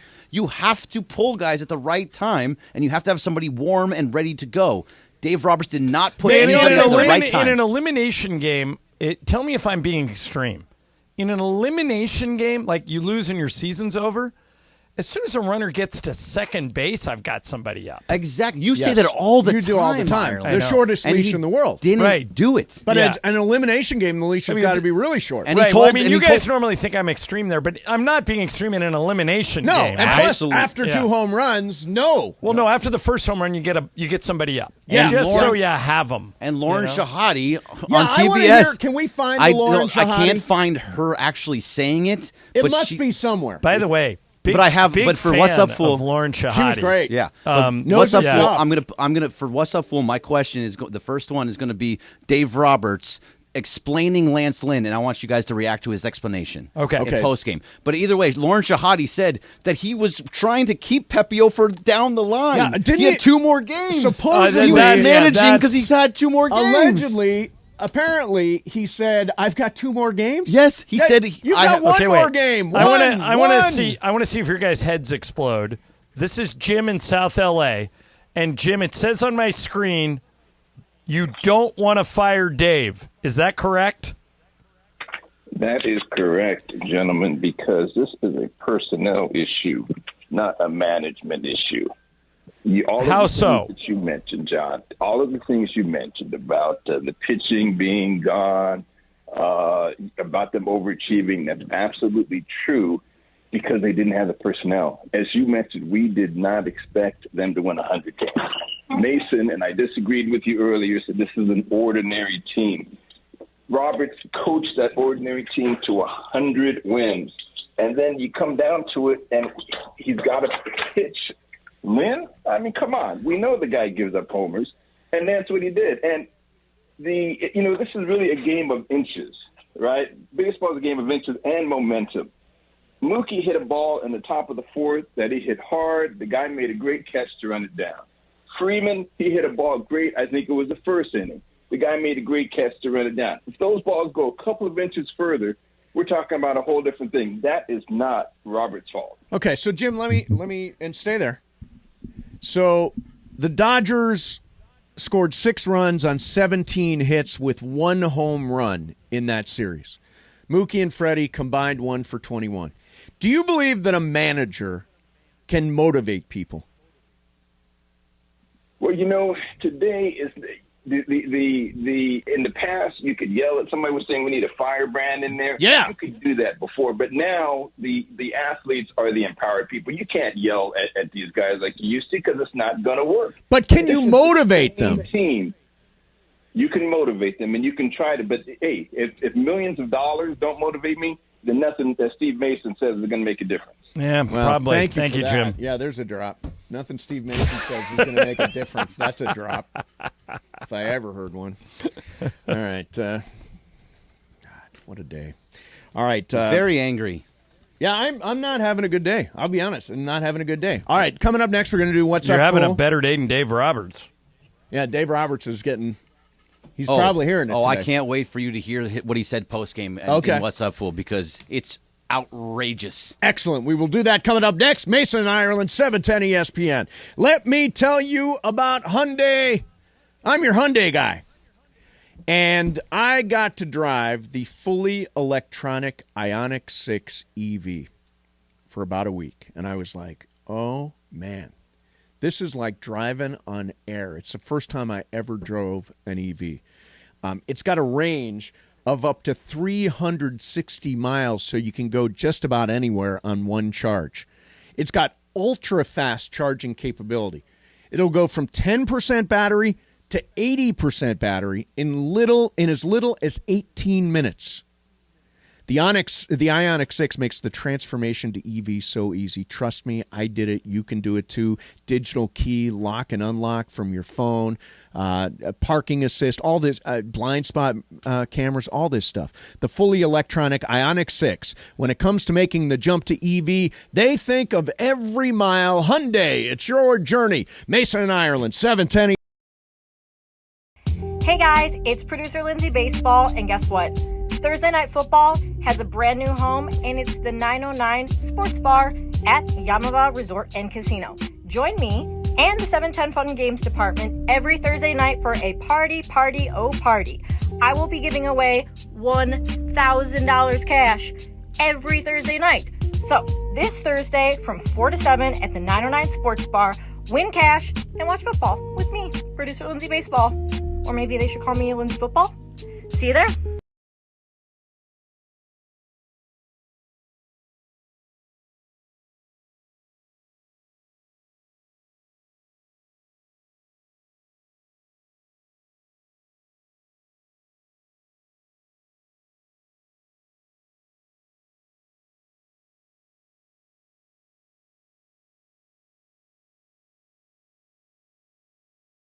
Elevate your game at Hollywood Park Casino. Join Travis Rogers and Kirk Morrison this Sunday for their live Rams postgame show from the Rays Lounge at Hollywood Park Casino. Win prizes and interact with Travis and Kirk. Hollywood Park Casino is Los Angeles' premier card room casino and entertainment destination. Reminder, party Sunday after the game. Come see Travis and Kirk and enjoy a postgame meal and drink at the Rays Lounge right after Rams football is done. Hollywood Park Casino. Eat, drink, play.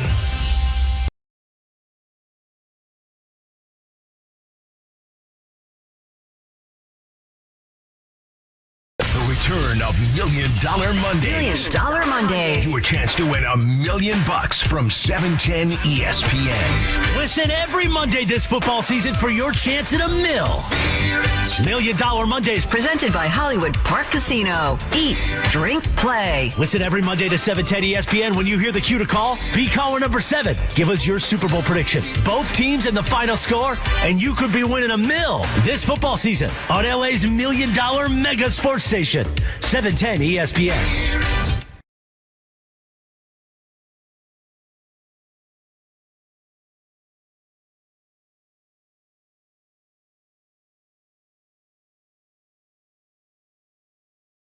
.45 in the Southland. You know what we do each weekday at 2:45. What's up, fool?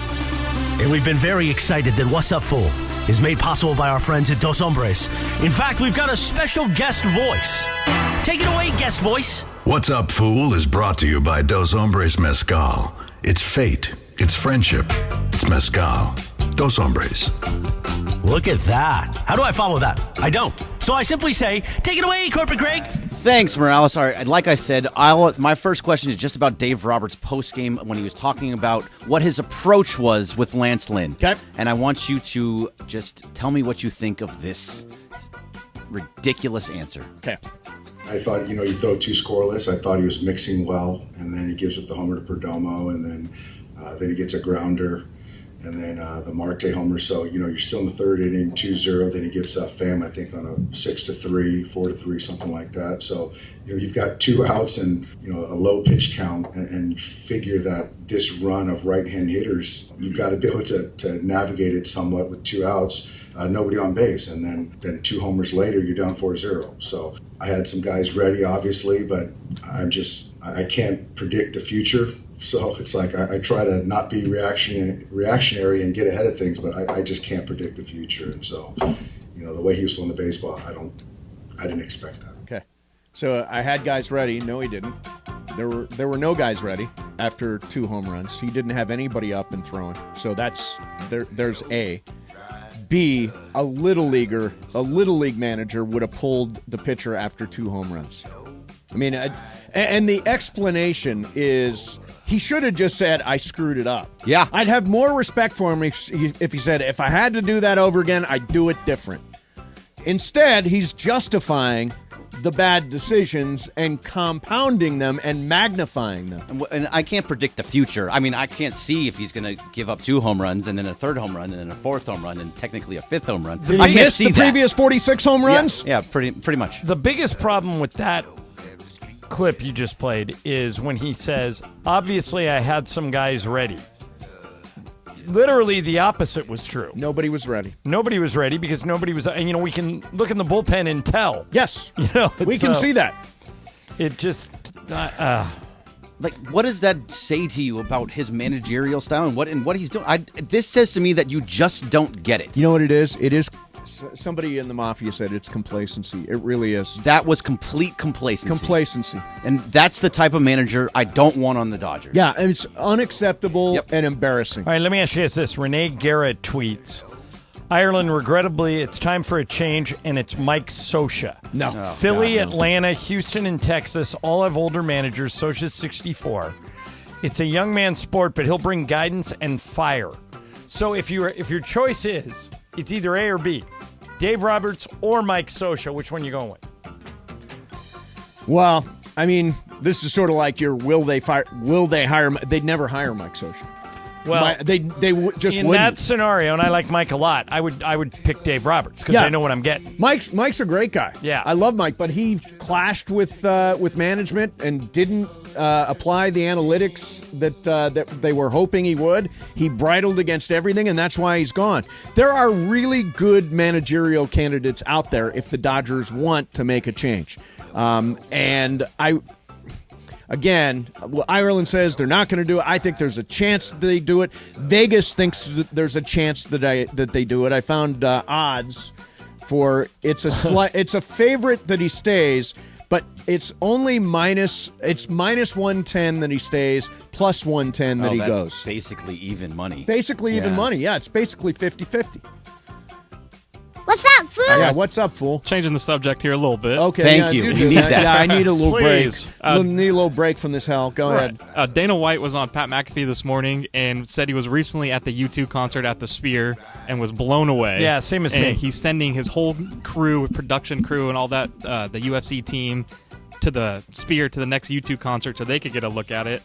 And he says he wants to have the first live transmission out of the Sphere for next year's Mexican Independence Day, and what he said would be the greatest combat sporting event anyone has ever seen. And now, John, you've been there, so your take on having an actual UFC event in the Sphere instead of a concert? I think it'd be tremendous. UFC is exactly the right type of sport where the competitors would not complain about too many effects or too many lights. Those lights are bothering me. Yeah, they would just fight, and you could change the background. Change the background. You could have highlights. You could look at it on big screen. I know. It's really I cannot, again, if you didn't hear my review of the Sphere, I saw you two there on Sunday night with Bill McDonald and I went, and it is the most spectacular live visual event I have ever seen in my life. That Sphere, if you get a chance to go and save your tweets and your phone calls and saying, Ireland, it's too expensive, I can't go. I know it's expensive. But if you can afford it, if you can go or you can find a way to get in, absolutely do it. I've said before, I saw you too, Brian.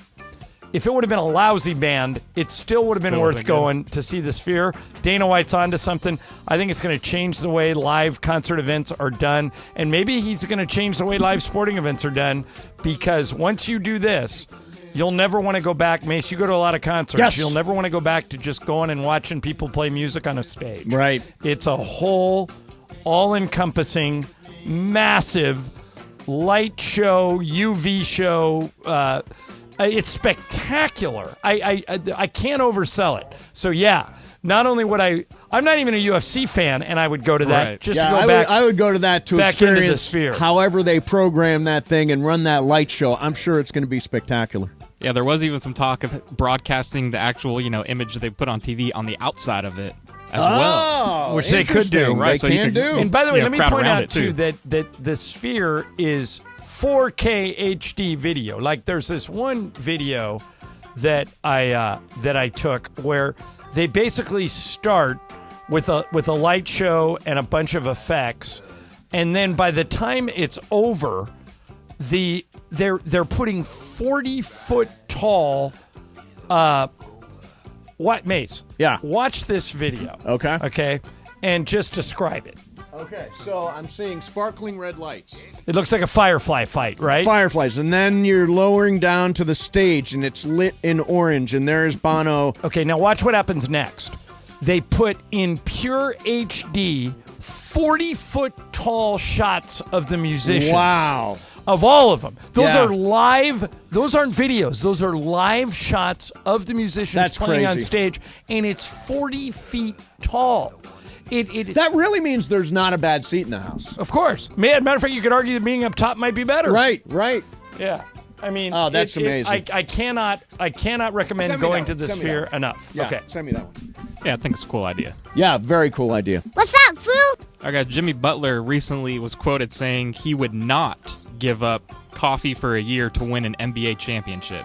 So he would not Really? give it up. Yes. Wow. Would not give it He up? would not give up coffee for a year to win an NBA championship. Huh. You know, he has his own big face coffee and all that stuff. But my question to you guys is there anything you would give up or you would not give up for, let's say the Dodgers to win the World Series? I tried to get rid of coffee. It didn't work. I'm now drinking 8 shots of espresso before every show. Yeah. So it would be difficult to give up coffee. What would I be willing to All right, give so up? the end result is the Lakers win the title if I give something I love up. For only Other a year. than my family. Like, I wouldn't give up my family. I would give up anything for the Lakers to win a title for you. I'd give up golf. I'd give up Whoa. For a year. for 1 year. I get it back in a year, right, Brian? Yeah, for 1 year. But the trade-off is I agree not to play golf for 365 days and the Lakers win the title. Correct. Bring it on. Wow. All right, I got a tough one probably Okay. for you. Would you give up sex? Yeah, that's why I was thinking the same thing. Would you become celibate? Yeah. 1 year. In order For 1 year. You'd have to give up sex. But it's a guarantee they win the title? Guaranteed they win the title. It makes so many people happy, I would become a priest for a year. Yeah, I would It's also... only 1 year, right? I wouldn't agree to 365 days. it. I wouldn't agree to it for beyond that, but if I guarantees my team a title, think about how many people in this. We're a city of 16 million people. Yep.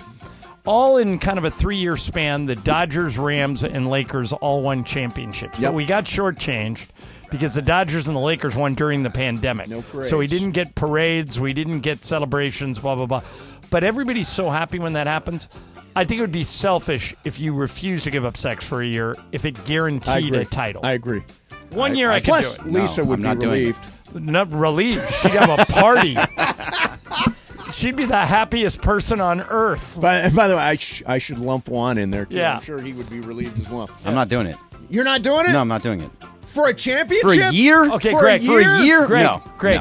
No. UCLA Championship. wins the No. football national title. Oh, Football. wow. Football. Yeah. First one since the 1950s. First one of your Yeah. lifetime. Boy. Most people's lifetime. Yeah, no sex Greg, for you. You think about it. There's a chance you've gone pretty close to 12 months without sex after your divorce. overall together, if you put it all together. Oh, Yeah. after my divorce. Oh, no, that's not true. Okay. You could do it. I got crazy after my divorce. But I can do it. I don't want to. All right. Right. So you would not. You know what do you it. are? All right, for UCLA You're football a selfish championship. bastard. You are. You're. I mean, For a if Morales UCLA was here, football he would say you're championship. gutless. I've seen all the other ones. UCLA football championship. Yeah, I'd do it. There I've you seen go. everyone else. Gotta Good do it question, for a Chargers though. championship. Yeah, very good question. Yep. You would, Brian? For a Chargers championship. Oh, You're yeah. over it. I forget your fiance's name. Tell me again. Allison. Allison? Yeah. Would she be okay with it? Yeah, Is Chargers she, winning. is she a Charger fan? Oh, no, but, it's all right. If I'm happy, everybody's Oh, happy, right? so if you did it, it would be for the Chargers. Yeah. I've already seen the Dodgers win, I think one. you'd have to go 2 years for the Chargers. Come on. No deal. Brian's saying happy Brian, happy life. It's usually happy wife, happy life. What's up, Foo? I got one more for you guys. Okay. Sorry. There's been a viral video going around on the hillside of Colorado as some people on the train seem to say that they have spotted the latest video of Bigfoot. Oh, nice. Yeah, so it's in the train or in the mountains of Colorado. Pretty good video going on right now. I've seen this video. You buying it? That was my question to you guys. You guys buying this or? I am buying it. What Wow, else okay. would it? Did you watch it? No, I did. have not seen Yeah. I it. saw it a few times. What else would explain that video? The other thing going around is, it's Halloween time, so somebody out there's It's got in a the middle costume. of a field, and he's by himself. What idiot puts on a Halloween costume and walks through the middle of the field by himself? Well, I mean, If you want to go viral. Well, the train's coming by too. There's, it's got to be going a couple times a day, I would assume. send me the video. I think it's probably Hokum. No, here, I'll send it to you right now. Hokum? I think that you're going to find that. Like, crop circles? Yeah. Have you seen how people actually make the crop circles? Crop circles are not real. People go in and they flatten the corn in different shapes. There is no such thing as real crop circles. But people get off on doing it. Sure, a lot of the crop circles are fake, but I think they're real. They're crop circles. I will 100% send fake. this to you You're guys. saying aliens are fake, and that's ridiculous. I will send it to you guys when we come back from the break. You tell me if I Brian, after seeing this, believe in Bigfoot. I think it is Bigfoot. Do you really? Yeah. I'm going to send it to you, and you're going to be able to look at it. And to me, it seems that there's no other explanation. So watch this, and then it's coming. I just sent it to you guys. It is coming. Coming back from the break, we will report it. Okay. So my good. brother is somebody that I trust. He doesn't just make stuff up. He says he actually has seen Bigfoot. Oh, come on. Watch the nice. video. I emailed it to you. I emailed it to the two of you. Watch it. What business is your brother in? He's a cannabis attorney. There you go. I'm sure he sees Bigfoot all the time. That explains everything. I think Bigfoot wandered through my yard last night. It wasn't like that. It was up in the mountains. All right. Coming up next for you, we'll continue to take your More calls. misery? More misery. We've got another hour of it. Tomorrow we'll put together some semblance of like a Friday, an F-it Friday that's fun. By the way, people are very concerned that I'm drinking 8 shots of espresso a day. Why? Thank you for your concern. I'm going to continue to do it. All right. More Dodgers coming back next. Mason and Ireland, 710 ES. Hey guys, it's producer Lindsay Baseball, and guess what? Thursday Night Football has a brand new home, and it's the 909 Sports Bar at Yamava Resort and Casino. Join me and the 710 Fun Games Department every Thursday night for a party. I will be giving away $1,000 cash every Thursday night. So this Thursday from 4 to 7 at the 909 Sports Bar, win cash and watch football with me, producer Lindsay Baseball. Or maybe they should call me Lindsay. Elevate your game at Hollywood Park Casino. Join Travis Rogers and Kirk Morrison this Sunday for their live Rams postgame show from the Rays Lounge at Hollywood Park Casino. Win prizes and interact with Travis and Kirk. Hollywood Park Casino is Los Angeles' premier card room casino and entertainment destination. Reminder, party Sunday after the game. Come see Travis and Kirk and enjoy a postgame meal and drink at the Rays Lounge right after Rams football is done. Hollywood Park Casino. Eat, drink, play.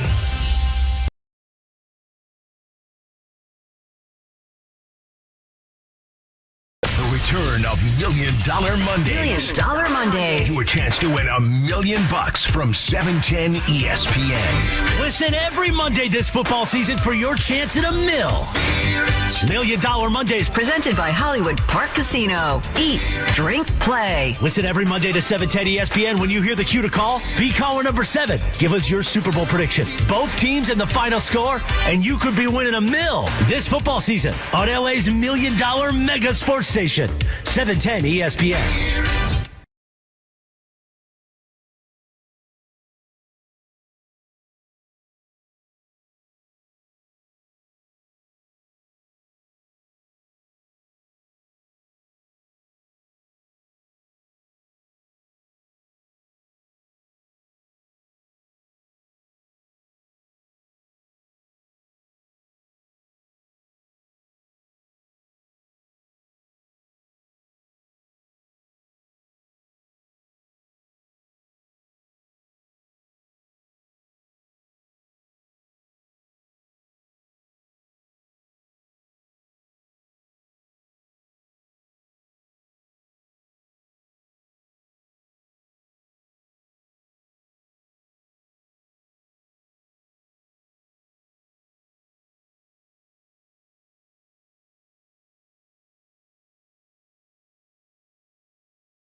so stupid.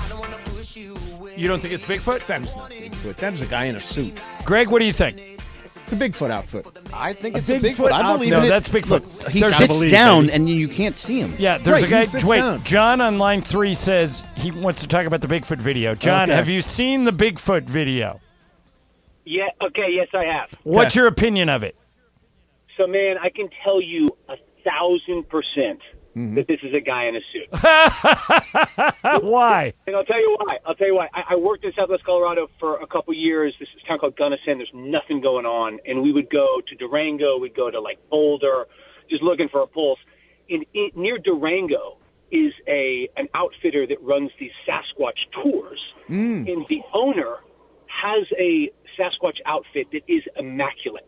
Like, I mean, has risers in it. It's like 8 feet tall, long hair, and so yeah. I mean, I would. We're all being played, is what you're telling me.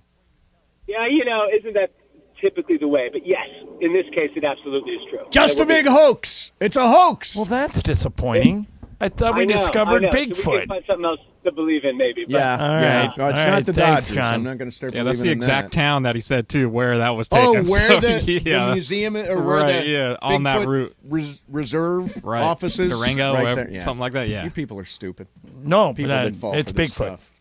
No, I'm not stupid. It's Bigfoot. Looks like a man in camo. Gotta believe. Yep. All right. So Dodgers, you've probably heard this by now. They've lost again.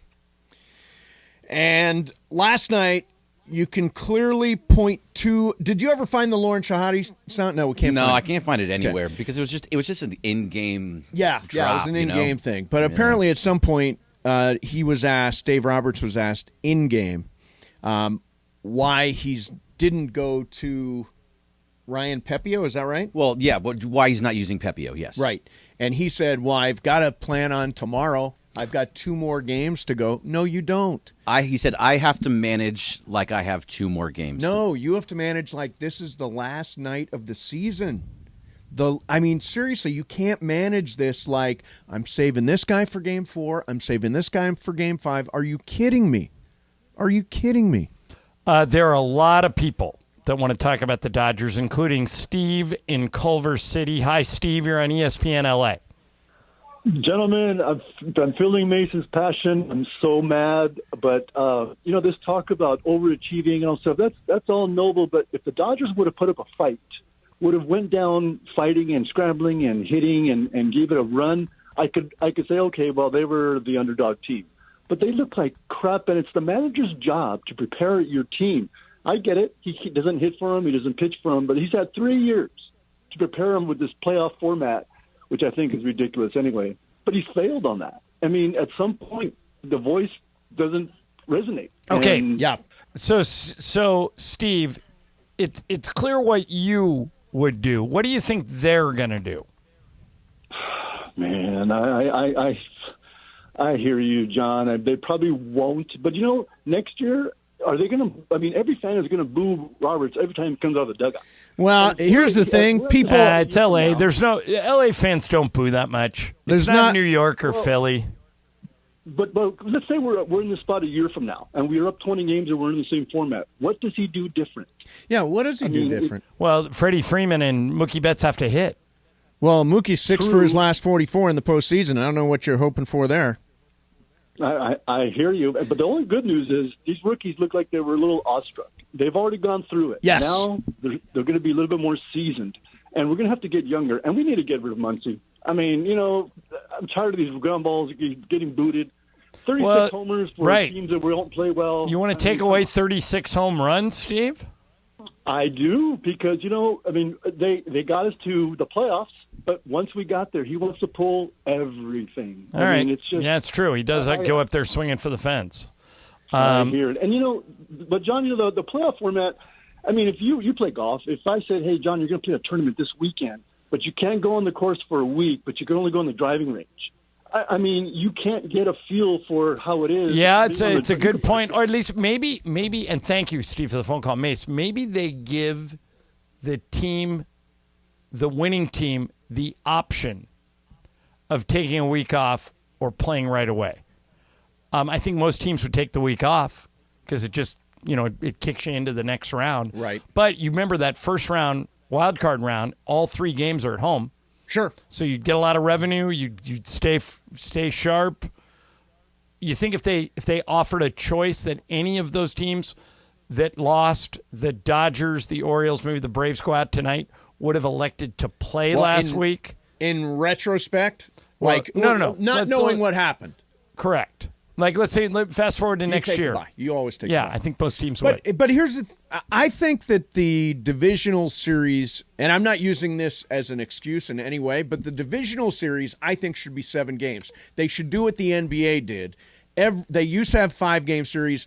They went to 7-game series. I don't disagree with you, but you don't think that would have made a difference here. If the Dodgers go down 0-3, they're not winning. No, it may have affected the way Dave Roberts approached it. Maybe, but, I mean, he didn't do much. Yeah, I mean, because you got to a point where it was hopeless. There's a whole series was hopeless. We were down 6-0 right off the bat. We were down 3-0 right off the. We're down 4-0 with home runs. I mean, seriously, the whole series was a disaster. Here is Alex in Palm Springs. Hey, Alex, you're on ESPN LA. What's up, guys? Thanks for the call. Sure. Yeah, again, every year, man, Roberts, it's always like a story. He didn't do the right call in the postseason. He took out the pitcher when he's rolling. He doesn't take him out when he's falling. Now, this year, I feel like it wasn't more his fault because of the pitching. Once that whole Julio situation went down, I was like, it's over. Who's going to help us? Who's going to get us through 1 or 2 games? And Kershaw's done. Like, I haven't been the biggest fan, but for sure I know when a guy's done, like he needs to come in and give me an inning or 2. He can't be starting a game to get me through and win the game. So pitching for sure was just the main thing this year. I feel like next year, I say they keep him just because it wasn't really his fault this year, more so than other years. Let me ask you something, Alex. You're still on the air. Do you think a manager can motivate a team? Not him, but yes. Not him, but yes. That says everything. Yes. Not him, but yes. That's true. But it falls on the players, though. That's on the players. He's not out there at the at-bats. He's putting them to hit, but they got to show up, man. Like, you got to go and do your job. And I respect Mookie and Freddie for, they came out and they're like, hey, it's on us. Mookie said, I didn't do anything to help. That goes a long way. Yep. But next year, man, you guys need some pitching in there, dude. Like, you guys need me. I need 2 guys that are going to give me 2 wins, no doubt. Buehler was a big hit for us. Pepio, oh, my God. Like, Lance Lynn should have been gone that second home run went in. Yep. I was listening in my truck, and I hear that last one went foul, and I was like, okay. But in the back of my mind, I'm like, he's about to hit another one. Absolutely. Sure enough, I was the same. I knew the second one was coming. And I'm just like, what? I'm like, dude, what is going on here? Like, and I hear a lot of people say it's a curse, and I do feel like that because the Dodgers, when they were in the bubble, I was telling like we're gonna win it. There's no fans that are gonna the pressure's now mostly on us because it's at home. Yeah, it's like neutral. It went our way, just like with the Lakers, But yeah, man, they need pitchers. Hopefully Ohtani comes through. Yep. Okay. I know he's not going to pitch for the year, but they need to get some other guys in there. Those guys are not good. All right, got it, man. Got it, Alex. Yeah, it's not good, but I don't think they're going to do anything. I really don't. Do you believe a manager can motivate a team? I do. Do you agree with him? Not him. I would personally would put a new voice in that room. I have zero confidence that the Dodgers will do that. There's just no indication in their past that they'll blow out the manager. Well, I mean, they've had one manager their entire run. They've not. They had Mattingly. Did they take over with Mattingly? Yeah, Mattingly worked for the Guggenheim group for a little while. Yeah, but that wasn't their Guggenheim's guy. He was already in place when Guggenheim took over. They took over, and then Dave Roberts took exactly. Yeah, I mean, at the end of the day, I think that what we will remember from this series is that it was a team without any fire. All you had to do was look at the dugout. It was like going to the office. It was like a day at the insurance office. There was no enthusiasm. There was no fight. There was no passion. And it was a horrifically bad ending to the series. And I think managers can motivate a team. I think managers can shake stuff up. I just think Dave is a wonderful guy, but he's not the guy that motivates the team anymore. He's not a leader, and then you need a leader as a manager, or a leader in the clubhouse from one of the players, and none of those guys. Yeah, work. I don't know if they've got a vocal clubhouse They leader. don't. It's not Mookie and it's not Freddie. Nope. So they don't really have that. Nope. They got nothing. And if you don't have the player, the coach or the manager needs to be that guy. You know, the other thing, we always think of this as a young team, and the pitching obviously got really young with Pepio and Sheehan and Bobby Miller and those guys. But really, it's an older team. They brought in Jason Hayward and David Peralta and JD Martinez. I mean, it's a team. Any of those that's guys been coming around. back next year? They were all on one-year deals. I'm not sure. Probably not. I mean, Martinez might come back. I don't think he's going to come back. He had a huge year. He's going to make bank somewhere, I think. Yeah, exactly. He signed a think the Dodgers one-year, are paying. $10 million deal. He's going to want a bigger deal than that. And Peralta, kind of who cares? Yeah, I mean, he was fine. He was fine. Yeah. Yeah, I don't get it. I don't get it. All right, we'll get some more of your calls in. This is as pissed off as I've been on the radio in a really long effing time. And the weird thing is, I think a lot of people feel like you, and nothing is going to come of it. This anger will not cause them to do anything. If Tommy Lasorda was the manager of the Dodgers this year, would they have flamed out the way they did? I don't know, but they wouldn't have fired him. You know, that's just not what they do. But see, Tommy was a motivational guy. He got guys going. And I do not. Here's a quote from Lasorda somebody sent in.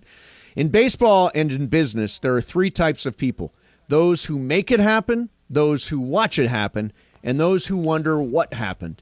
That's we today. Yeah, we're number 3 today. Yeah, we are wondering. And the what make it happened. happen guys all play for the Diamondbacks. Yes, they do. You go. They did the last few games. All right, 877-710-ESPN. Dodgers lose last night. They exit the playoffs in an embarrassing fashion. I still think they move on. I still think they should move on from Dave Roberts.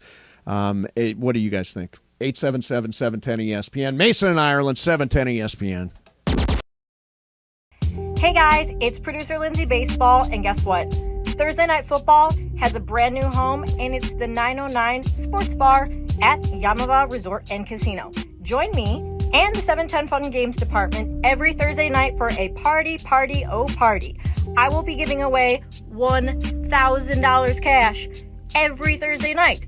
So this Thursday from 4 to 7 at the 909 Sports Bar, win cash and watch football with me, producer Lindsay Baseball. Or maybe they should call me Lindsay Football.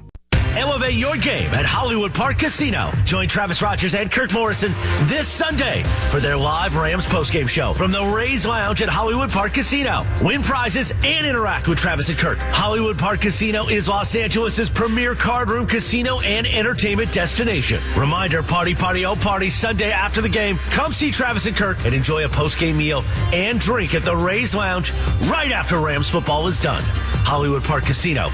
Eat, drink. The return of $1 Million Mondays. $1 Million Mondays. You a chance to win $1 million from 710 ESPN. Listen every Monday this football season for your chance at $1 million. $1 Million Mondays. Presented by Hollywood Park Casino. Eat, drink, play. Listen every Monday to 710 ESPN. When you hear the cue to call, be caller number 7. Give us your Super Bowl prediction, both teams and the final score, and you could be winning $1 million this football season on LA's $1 Million Mega Sports Station, 710 ESPN.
Okay, so hell of a day, huh?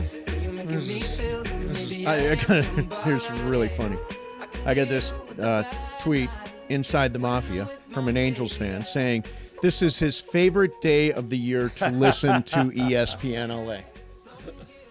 Because everybody stops picking on the Angels and dumps on the Dodgers. Exactly. Somebody saying managerial choices, Buck Showalter, which I'm not a fan of. I think you go young. Look at Buck Showalter did with the Mets this year. Yeah, I know. It was a disaster. He got fired. I think, I did some research. I think Tampa bench coach Rodney Linares, Detroit bench coach George Lombard, and Giants bench coach Kai Correa. Keep an eye on Gabe Kapler. And Gabe Kapler's definitely in the mix, too. He's already got a relationship with Andrew Friedman. Could happen that way. Here's Eric in Covina. Hey, Eric, you're on ESPN LA. Hi. Well, I'm sure, like a lot of people on Steve, I feel for you. But things are going to get better. I think that things are going to get better. You can't get as low as this. But, hey, should they remove on? Yeah, but you can, see, I'm a little different opinion. Just like when they got rid of Dale Harris, they brought in a Phil Jackson. We got to bring in somebody who's not only going to light a fire with the players, but also with the fans who are frustrated over these last 3 years of debacle. Okay, Eric. Let's say anybody you ask will say yes. Who do you offer it to? A fiery guy, and I think he got fired for being too fiery. Is Ozzie Guillen? Oh, he was pretty wild. I thought he lit a fire under that team, and they because of that fire they got rid of. But hey, you don't think the crowd love it when the manager goes out there and rips into the He's the type of guy of a little old school. Kick some dirt on the umpire's shoes. That type of guy. A little old school, and he'll light a fire on the players. He'll get them. Hey, go out there and rip the cover off the ball. Yeah. Forget about the last play. He's the guy. Would they hire him? I don't know, but he would be the guy I go to. Okay, Eric, it's an instant call. Ozzie Guillen, I don't remember the circumstances by which he left. I think there were some other things going on there, but I don't remember. He's a big, bold, fiery personality. Yeah, he was. Probably too much. Maybe just a little. What do you think of the too much. What do you think of the names, just names I've been seeing just floating around? Yadier Molina. It's interesting. Don't hate it. Is he go back to the old is school? Is he coaching somewhere? No, I don't think he is. See, I like the guys. I like the veteran guys once they're bench coaches and have had a chance to be in a system. I mean, sometimes guys like Alex Cora, well, he was a bench coach first, but a lot of times old players, and it was always that if you were a catcher, you made a great, and he was a great catcher. Yeah. So I don't know if that's still a thing. And then what about Chase Utley? Chase Utley is an interesting idea. Again, I don't know his aspirations, and I don't think he's been a bench coach anywhere. Yeah, I don't think so. Would you? I would rather have a guy who's been a bench coach, somebody who's actually been there, been part of a system. And a lot of people are saying Craig Counsell, but I don't know. Craig Counsell is probably leaving Milwaukee. Yeah, so he would potentially be available. But I think somebody from Milwaukee got hired in New York, and they're thinking about Counsell for the Mets job. Yeah, I know the Mets are chasing. Yeah, that David Stearns has been in Milwaukee for a long time, so it might be it. Here's Jonathan in L.A. Hey, Jonathan, you're on ESPN LA. Hi. Jonathan going once, twice, I'm done gone. with you. Boom. How you like that one, Jonathan? Paul. Boom. How do you like that one? Paul in Huntington Beach. Hey, Paul, you're on ESPN LA. Hey, thanks, guys. Appreciate it. At the end of the day, we had 3 starting pitchers who went 4 innings and gave up 13 runs in 3 games. I mean, at the end of that, you can't overcome that. And then you say, okay, fine. Well, we've got 2 superstar Hall of Fame MVP guys who went 1 for 21 or 28 or whatever the hell it was. And that one hit, by the way, was an infield hit only because the pitcher didn't get over and cover the bat. Yep. So you got to factor that in also. And, oh, by the way, then you go, okay, cool. We got a bunch of young stud rookies who, by the way, dropped a fly ball and totally melted down in the big lights in Bobby Miller. So whatever could possibly – oh, and by the way, you got a third baseman who can't field a ground ball. Whatever possibly could go wrong went absolutely wrong for 3 days in the Dodgers. But that being said, you go with the old veteran. I called you guys yesterday, Lance Lynn, breathing fire, throwing fastballs. Perdomo swung out of his freaking shoes yesterday. Yep, he did. And I can hit a ball further than Perdomo. And that dude went big fly. At that point, the only reason Pepio is on the roster is to back up Lance Lynn. Perdomo flew way out for that home run, and Pepio's not up ready to go after that home run is completely inexcusable. And guys, I am a big Dave Roberts guy. I loved him as a player. I mean, I've been the biggest Dave Roberts apologist. I'm always, making excuses. This team needs a new voice. And if they're not going to get a new voice, they need dudes who are just a-holes. Yeah. Or frat boys like Jock Peterson or someone like that who just doesn't give a crap, who just shows up and shows out. Wouldn't hurt. Yeah, absolutely. Yeah, absolutely would not hurt, Paul. Good call. Good call, Paul. Yeah, I mean I think the question is this: do you believe a manager can motivate a team? Sure. Yes. Do you think people that don't believe that? Well, but isn't that part of Dave's job? I mean, I've always the last caller. I've always been a Dave apologist. Yeah, but let's drill down on that for a second. Okay. So, both Mookie Betts and Freddie Freeman had MVP type seasons. Correct. They did nothing in this playoff series. How's that on Roberts? Look at the dugout. Right. They had nothing to celebrate. Nobody was doing anything. The dugout was dead. Nobody was there. There was no passion. There was no fire there. And to me, it's sort of like, do you want to go to a dugout or do you want to go to an office? It felt like an office as opposed to a dugout filled with a fiery team that wants to win the NLDS. And nobody's saying that Mookie Betts and Freddie Freeman not hitting is Dave Roberts' fault. That's not their fault. That's Freddie Freeman and Mookie Betts' fault. Dave Roberts just made a lot of mistakes that hurt the team, and this over a period of time, more than 1 year, more than just this year. The Dodgers didn't lose this NLDS series because of Dave Roberts. They lost it because of the hitting, but over the last 3, 4, 5, 6, 7, keep going, those were on him. All of it combined is all on Dave. It is. And by the way, we were talking about the Lauren Shahadi thing. Yeah. The Did you only find thing, it? no, I can't. I'm even texting people like, hey, do you have it? But the only thing I can think of why he would possibly say that is because Clayton Kershaw was not going to pitch in Game 4, and they were putting Ryan Pepio into Game 4. That's the only thing I can think of of why he would say that. Well, that's an interesting theory.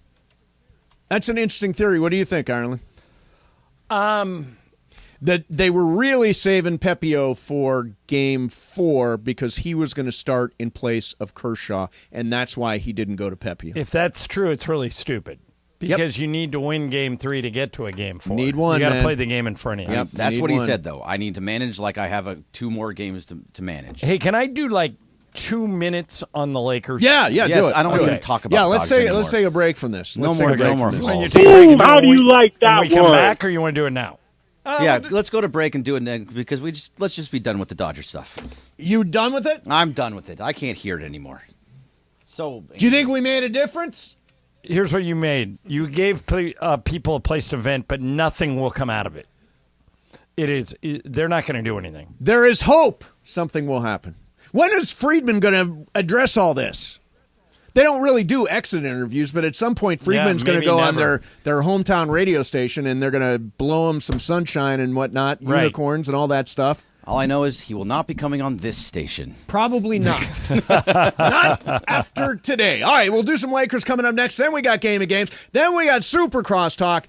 Mason and Ireland, 710 ESPN. Hey guys, it's producer Lindsay Baseball, and guess what?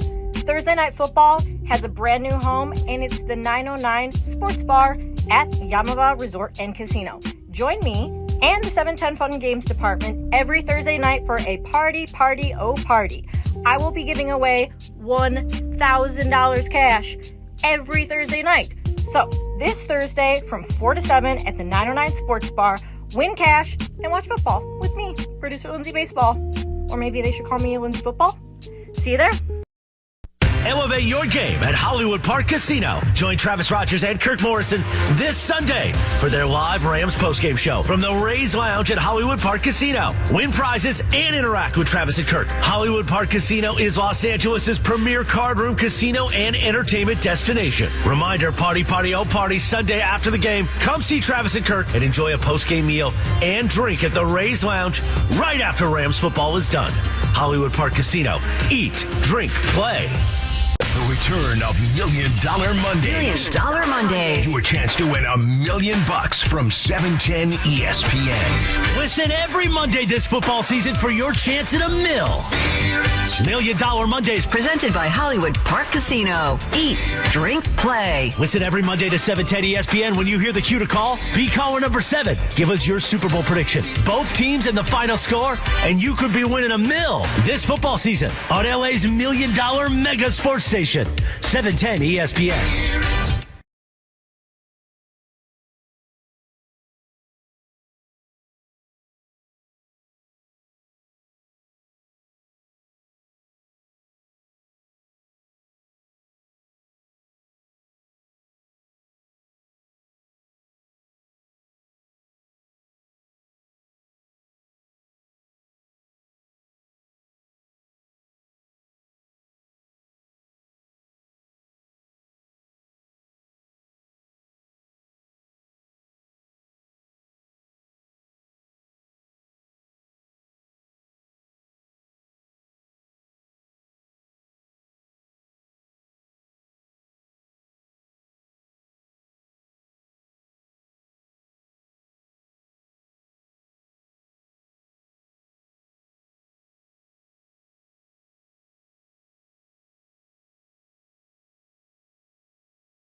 All right, so we know about the disastrous loss by the Dodgers last night, but the Lakers looking pretty good, Ireland?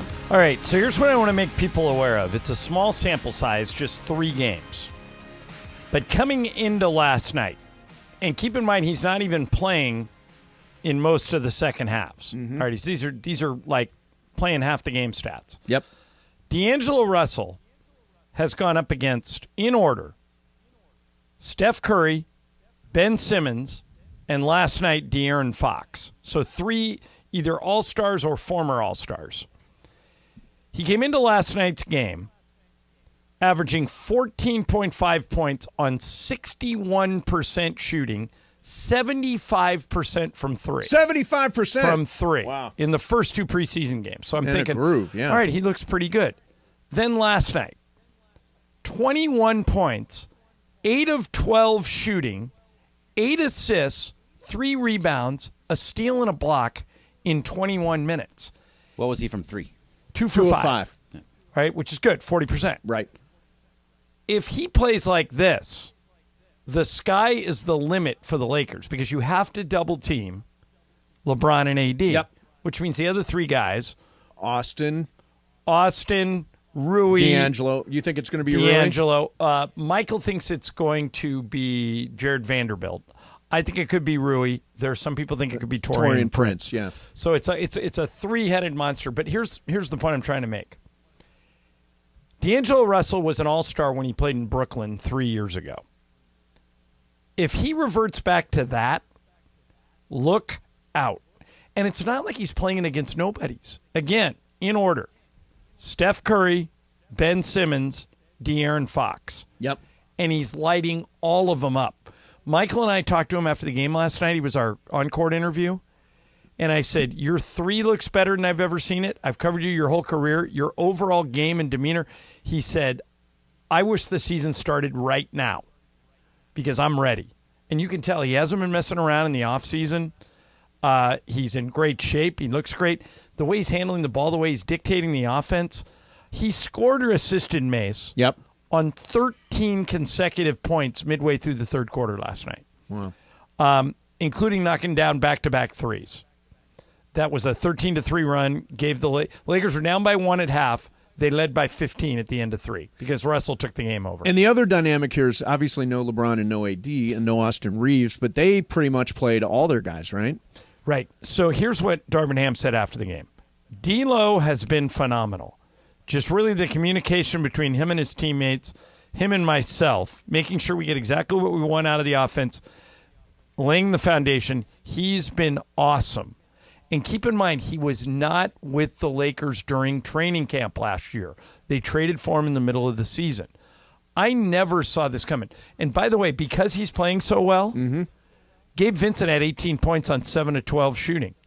Rui Hachimura, Taurean Prince, Christian Wood, 13 each. Yeah. He's distributing great. Friday night, tomorrow night, Lakers play on ESPN2 against the Warriors, and then Sunday they play against Dame and Giannis, who are both going to play for the first time. At Crypto against the Bucks. If Russell continues to be the best player on the team in those 2 games, look out, because I didn't see this coming. I thought, well, if he wasn't great in the playoffs last year, he was okay. Yeah. And in the Denver series, he really was not struggled. Good in the Denver series, yeah.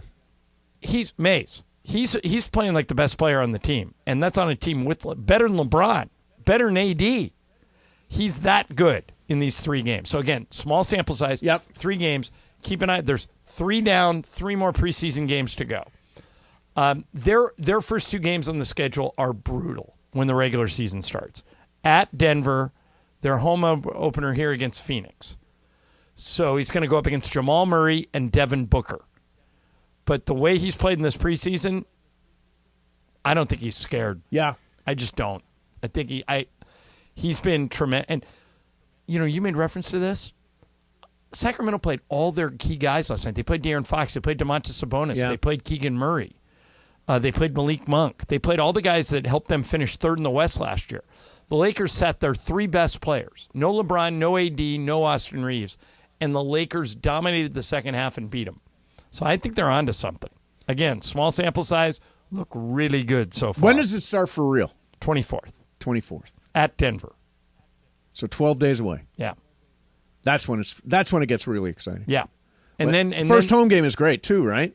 Phoenix here 2 days after that. So they could start 2-0. I'm going to stay for both halves of that game. Yeah, no, you won't. I will. I'm going to. I'm going to have another streak. Probably not. No, I'm going to. I'll sit. Do we have to bet you to make that happen? I sit with Beto for the game, right? Can I sit with Beto for the game? No, you can't sit there. Why can't I sit there? It's actually up to the Lakers where you sit. Oh, that's right. Yeah, Don't normally Tanisha normally takes care of you. Yeah, normally it's like right with John and Michael, so I can listen on the headphones and hear the glorious call. Yeah, you don't want to be with the people. I do like the people. Are you kidding? I just told you. By the way, if you sit up with us, you'll get a contact high. Oh, that's right. So that our seating area is made for you because that's where all the weed is. Brian, you and me. Let's go. Let's go. It's like a good time. Yeah. But they look really, that's really. Great news. I don't want to get overly enthusiastic over 3 preseason games. You want to get high? No, stop. I didn't see the D'Angelo Russell thing coming. He looks fantastic. That's great. That's great news. Really, really good. Cool. Go smoke that joint. All right. All right. We get it. We get it. Turned into Fridays. Don't forget to bring a towel. For all intents and purposes, this is an effort Thursday. Because the Dodgers. I'm just saying whatever the hell pops into my head today. The Dodgers ruined everybody's weekend. They did. Now it can be saved. I thought we were going to have playoff games this weekend. The weekend can be saved, Ireland. USC over Notre Dame, Rams over Arizona. I'm predicting both those.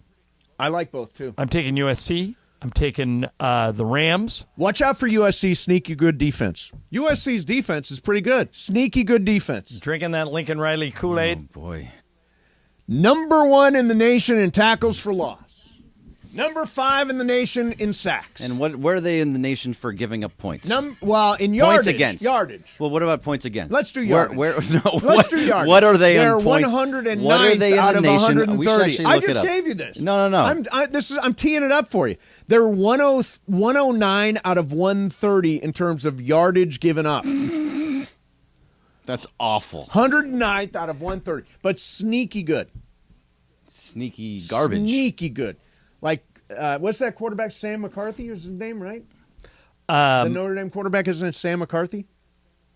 Anyone? I forgot. Anyone? That doesn't sound right. That doesn't sound right either. Notre Dame. Doesn't it sound right? I think his Am name. I combining names? Yeah, Scott McCarthy used to be our GM. Yes. And Sam is our current GM. Sam Hartman? Sam Hartman. There you go. Yeah, so you confused all the people you used to work with Steve Hartman. We work now for Sam Pines. I'm so bad with names. Can you imagine if I was held to the same standard as Bob Costas? My God, I've probably gotten 30 things wrong today.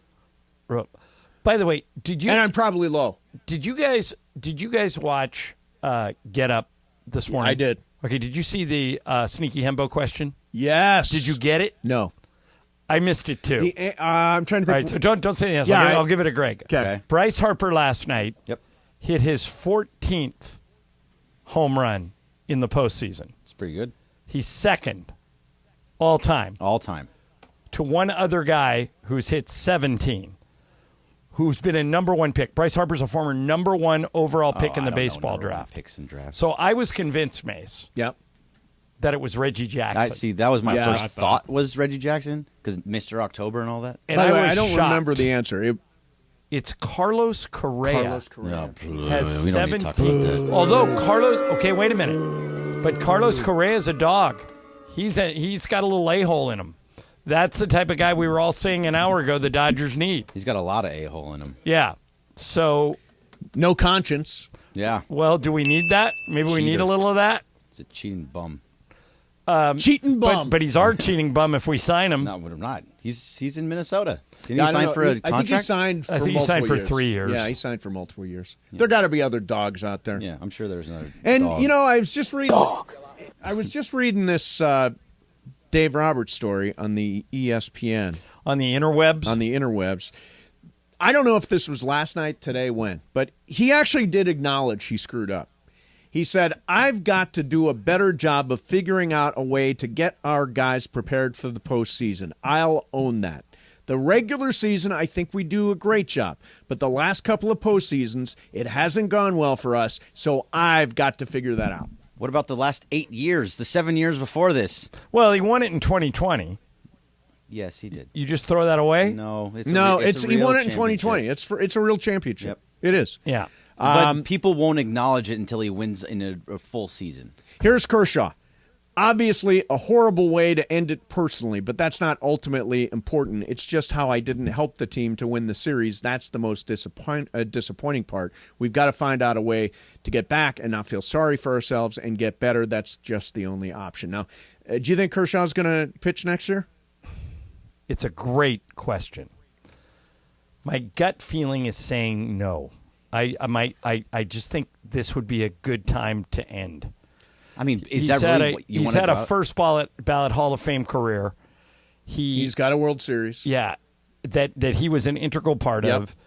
He's throwing 85 miles an hour, boys. Yep. I mean, come on. That's a high school pitcher can throw 85 miles an hour. It's time for him to go. Yeah, I think he's going to retire. I think he's going to retire also. Yeah, the whole going to Texas thing, I don't believe. Let's face it. This year he pitched like an all-star, then sat out 6-7 weeks, something like that. Yep. Came back, pitched just on Saturdays. Well, he pitched for a little bit, then he got kind of injured again, and then he pitched only on He was our Saturday starter. Yeah. Yes. Yeah, you can only start games on days of the week that start with S. And the arm went south. Yeah. And I think that might be. What's sad about it is the last time we see Clayton Kershaw pitch in the major leagues is that performance in Game 1 of the NLDS where he gets one out. A 1.42 ERA or something like that. Ooh. All right, so Bergman, it's your game today, right? It is my game. I'm winning, right? Who won yesterday?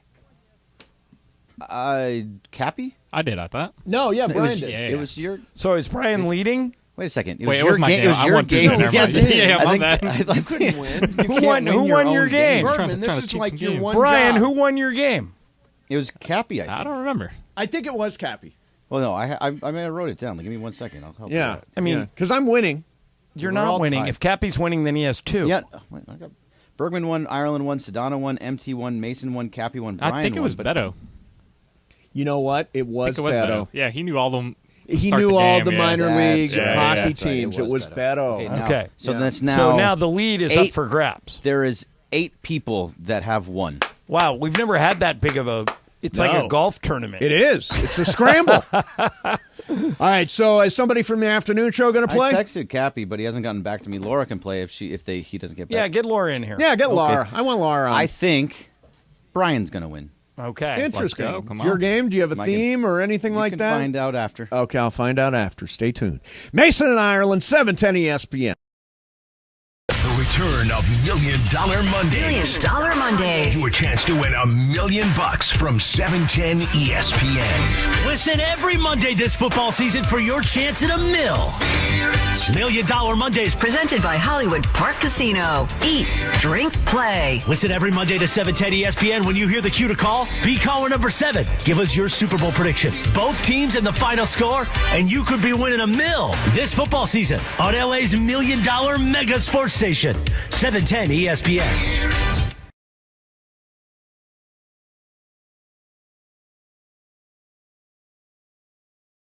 Elevate your game at Hollywood Park Casino. Join Travis Rogers and Kirk Morrison this Sunday for their live Rams postgame show from the Rays Lounge at Hollywood Park Casino. Win prizes and interact with Travis and Kirk. Hollywood Park Casino is Los Angeles' premier card room casino and entertainment destination. Reminder, party, oh party, Sunday after the game. Come see Travis and Kirk and enjoy a postgame meal and drink at the Rays Lounge right after Rams football is done. Hollywood Park Casino. Eat, drink, play. Hey guys, it's producer Lindsay Baseball, and guess what?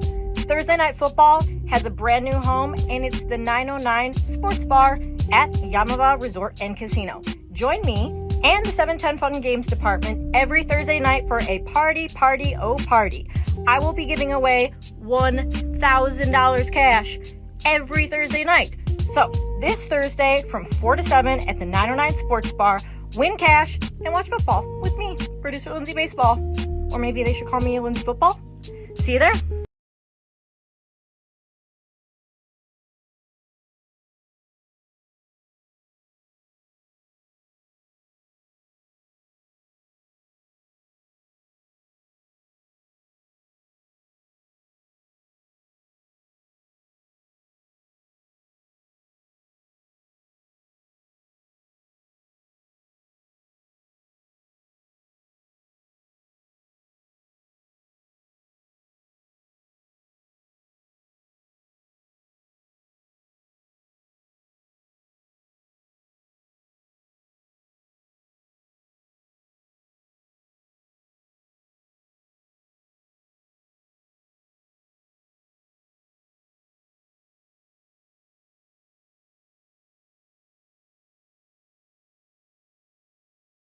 #1 sports radio show in LA, Mason and Ireland. Game of Games. Game of Games presented by CallJacob.com. Call Jacob. Everyone loves a fighter, but in this town, winning matters, especially after an accident.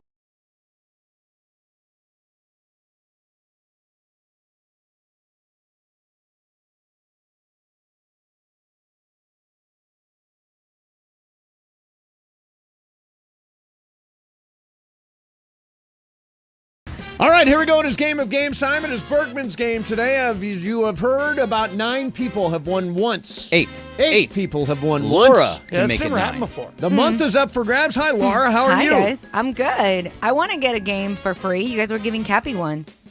What? No, did he not win one? Yeah, but he didn't play yesterday. Oh, okay. Okay, got it. Gotcha. Got it. Well, So it's he your didn't- day, Laura. Bad joke. No worries. If you win this, I've which done I 10 think of you them have a tonight. good shot of it. I don't know how much you know about this subject, but I think you have a good shot at it. Okay. All right, is it name is your buzzer, multiple choice? What is it? It is multiple choice. Yay, okay, I like these Congratulations games. on that. All right, Harry Potter was really the first series of books I got through and started my really enjoying of reading. It's National Harry Potter Day, so I have some Harry Potter trivia. Okay. Most of these are pretty easy. Some of them are hard.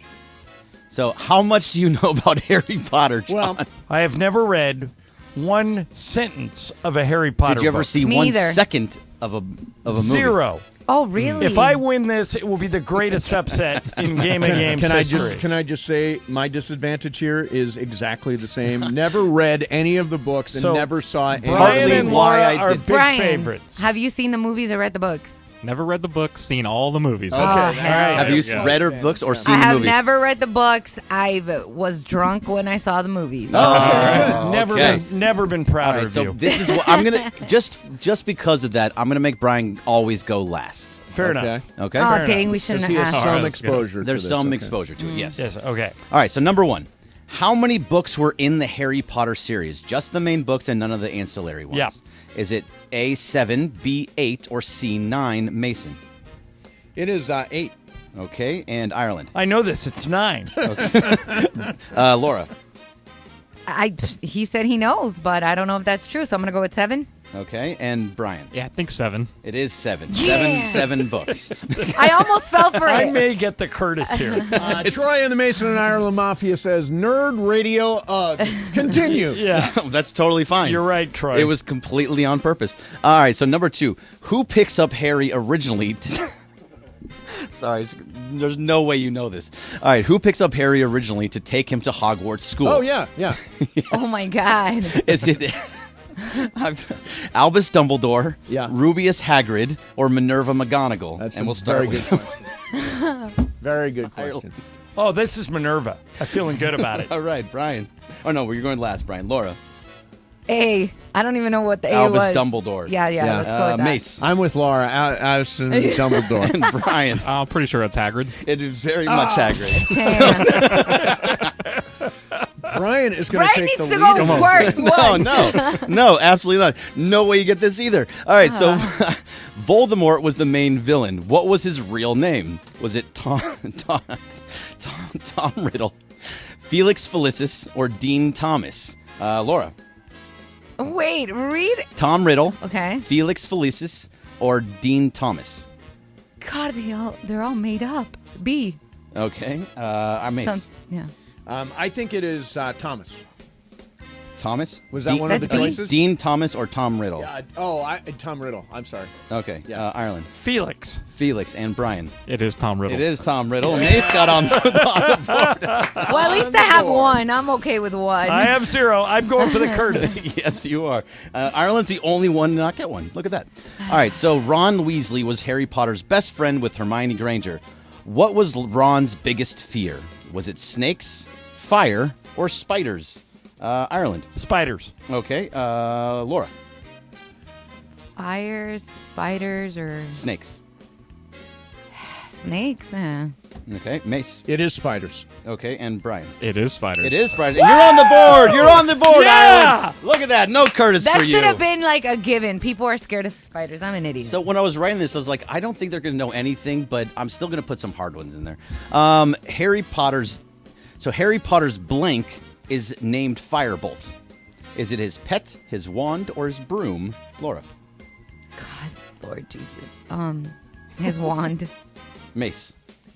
I believe it is his wand. Okay, Ireland. Broom. And Brian. I'm going to go broom on this one. It is a broom. It is a broom. Ireland and Brian got it. So Nice. Brian has 5. I mean, Brian's going to take Mace and it. Ireland have 2, and Laura has 1. Laura, if you finish below us in this, that is a big win for us. That's a huge But win for you. I was At least drunk. even though you were drunk, at least you've seen the movies. All right. Yeah, you know, Number I had 6. There's 10 company. of these in a tiebreaker. Okay. All right. So And Brian's 5 for 5. He is Yeah. 5 for 5. So he can get that's pretty good, Brian. All right, so the sport you play at Nerd. Hogwarts School of Wizardry is called Quidditch. How many starting players are on a Quidditch team? Is it 7, 11, or 5, Mason? 11. Okay, Ireland.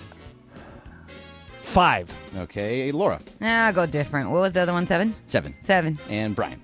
Let's go 11.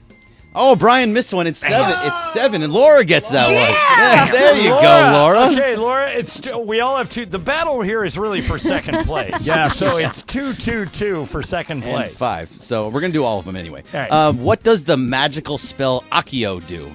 It opens things that are locked, brings things to you, or makes things rise. We'll start with Ireland. Opens things that are locked. Okay, Laura.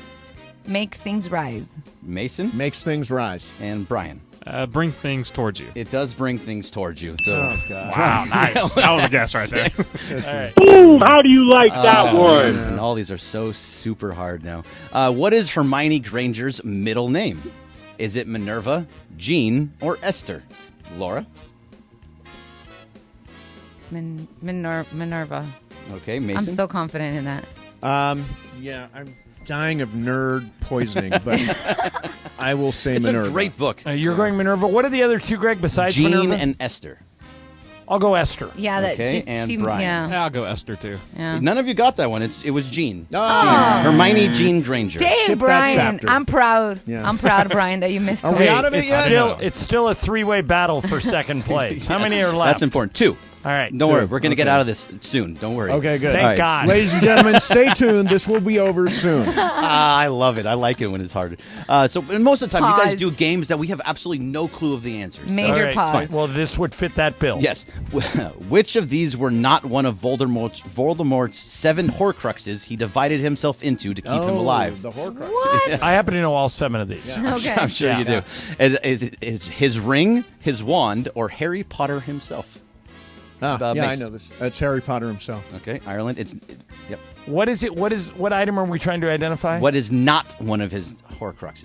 Not. Yeah, not one of the Horcruxes. What does Ring, that even wand, mean? or Harry I'm Potter. just hearing words. Horcruxes. Yes. I mean, I don't What even does know that what mean? He split them up into 7 different pieces so he can stay alive, and he Okay. put it in certain things. Super nerdy. Oh, gotcha. Yeah, very nerdy. Yeah. I will go with Mason. Harry Potter himself. Okay, Laura. So it was the wand, the ring, and Harry, right? Yeah. Let's go with the wand. Okay, and Brian. I think it's the wand. It is the wand. So you Laura, you got Laura, the lead. you're in second right now. Okay. One more to go. Can It you was hold just on to it? weird. Like, how do you like? Laura has to go first. Laura has to go first because Brian already won. Okay. All right. Hermione gets a time turner that she can take more classes in because she loves school so much. How many Nerd. classes does she take in 1 year? Is it 12, 9, or 17? Laura. 17. Why not? Mace. I have to go different. You have to from- go 12 or different. 9? 12. And Ireland. I'll go 9. It's 12, and Mace and Laura are tied for second. Oh my God, this is like the most dramatic thing ever. Okay. Mason 3, Laura 3. Ireland has I got 2 right. Are which there is more of these than I thought. effing No, things? we need the tiebreaker, right? No, My just the God. tiebreaker. Here you go. All right, here we here go we with the tiebreaker. It's National Harry Potter Day. Come on, have some respect. There were 8 Harry Potter movies made in the Harry Potter series. Okay. How much money did they all make in the box office combined worldwide? Okay. 8 movies. 8 movies. How many worldwide? Write something down, Brian. my you won. God. All right, so if they each one made... All right, Mason, what do you got? I wrote down. Wait. I'm not. Okay. I wrote down 7.5 billion. 7.5. Ireland. I wrote down 3.9 billion. Okay, Brian. 3 billion. Damn, Brian, and that's what Laura. I put. 3. All right, billion. both What's put the 3. answer? I think Mason got was it. like right on top of it. It was 7.7 billion. Yeah. There you go. The They average almost all made just $1 billion. under $1 billion Yeah. for 8 movies. Exactly. So nicely done, Mace. Yeah, you were thank almost you. right on Congrats, top Mace. of it. Yeah, a lot of reaction to the game and this. This is one I did not I want to wanted win. to make the Alarm. game this way. So. Trey says this solidifies that I will never watch Harry Potter. Yeah. Nick Silverman says phenomenal game. Yeah. Nice. See, because Nick Silverman probably saw all the movies. Giza says hasn't been a good game in a long time. Missed the alumni game. We haven't done the alumni game. You know what? I'll bring the alumni game back for Monday. Okay, but the only problem with it is like we've heard so many of those. No, but if you write them correctly, you'll get it. I mean, you'll see. Well, I'll do it. Yeah. So it'll be hard. If you can try and use different names, because it's always Yeah. like the same name, so Mason memorizes them. Nope. I will make it difficult. Wonderful. I'm I in like the lead that. now, though, yeah? Yes, you are now Let's in the go, lead, baby. Brian, for the Congratulations. month. Come on. Congrats, Come on. Brian. Give it to me. Special moment first month. Did you guys know? You always remember the first one. one. You know that answer right there. Yeah. I mean, come Graham on. knew. Graham knew. Can we blame Graham? I mean, come on. Game We of love Games you. is brought to you by the law offices of Jacob and Ronnie. Everybody loves a fighter, but in this town, winning matters, especially after an accident. So remember, anybody can fight, but Jacob is here for you when you need a big win after an accident. Go to calljacob.com or call 844-24-JACOB. Let's hit the super stager. ESPN AM 710 Los Angeles. KRDC AM 1110 Pasadena, Los Angeles.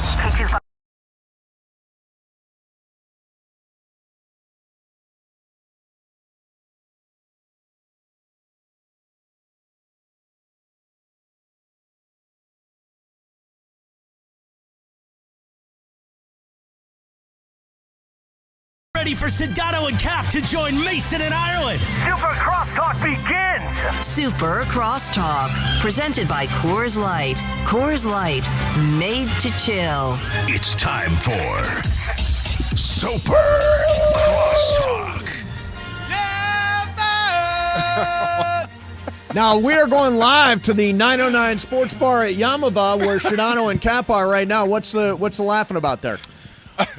Cap going nuts with Love Bow. That's what's. Oh, there you go. I was caught off guard by it. So wait a minute. So it's Cappy. I wasn't ready for that. How about Mace coming on the Fire Dave Roberts train today? Oh my God! I can't believe it, Mace. Good job, Mace. Mace, I've literally heard you progress as the entire afternoon has gone on, and you've just gotten more and more and more depressed. You know, as the agony has gone on, Starting and to set in. You just jumped on the Fire Dave bandwagon, huh? Look. Good job, Mace. Somebody has got to be able to motivate that team. Somebody has got to be able to make a difference. Do you look at that dugout? That was the sleepiest dugout there's ever been. It was all business. There was no fire. There was no passion, and it showed up in the game. And last night, Dave left Lance Lynn in to hit home run after home run after home run after home run after near home run. I mean, you got to pull that guy after 2 home runs. Wait a second. What?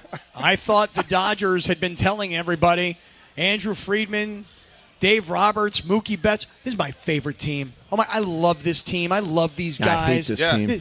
This team, they're so gutty and they're so gritty, and They're we're not so like not. superstar laden as we used to be. We're not buying championships. What are you talking about right now? Well, that's the way the Dodgers were presenting themselves to everybody. I thought you meant the fans. No, the Dodgers themselves were actually selling that, you know? And then where was the grit? Where was the guts? Where was the fight? Where was that? In the other dugout. We were talking. Wait a minute. Is Shadano not there today? It's DeMarco and Shadano bailed. Oh, so it's DeMarco, Cappy. He did not bail. He did not bail. What happened to him? Don't start that. This was a scheduled day off. That's why DeMarco's here. Yeah. Well, I'm glad DeMarco's there. I feel like I walk into a fight every time I'm on the show. But go ahead. Cappy's trying to kick stuff up. Then John, after Sonato took that shot at Ireland yesterday, which I thought was uncalled for. What was this dysfunctional family? I thought that was funny. Did you think that was? I thought that was out of line. I drew a line. I draw a line in the sand there. No, you don't pick on John got Ireland. talking to this morning by really? Corporate Greg and I. Really? That was too far. The only one that's allowed to make fun of John sleeping is me. Well, I don't remember exactly what Sedano said. What did he say that We're got not John doing so this. upset? We're not doing this. No, I don't recall. Well, don't you think you want to know? I want to know. What I did he don't say? remember. I have no idea what was said. I have no idea what's going on. Something about having trouble sleeping, and then No, I said I never sleep, so I might be good at killing this one horror guy. Right. In other words, because he gets you when you're sleeping, and Sedano said something along the lines of, "Well, Ireland never sleeps unless he's in studio." But the difference between me and Sedano is I actually show up to work. Oh my God! There we go. See? Well, now I have to use both. I feel like I'm caught in the crossfire now. I leave before the cops I'm Switzerland, man.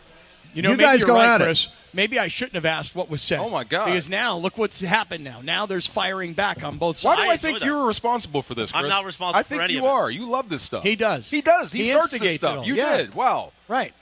I actually think, Morales, did you root against the Dodgers? I rooted for a change.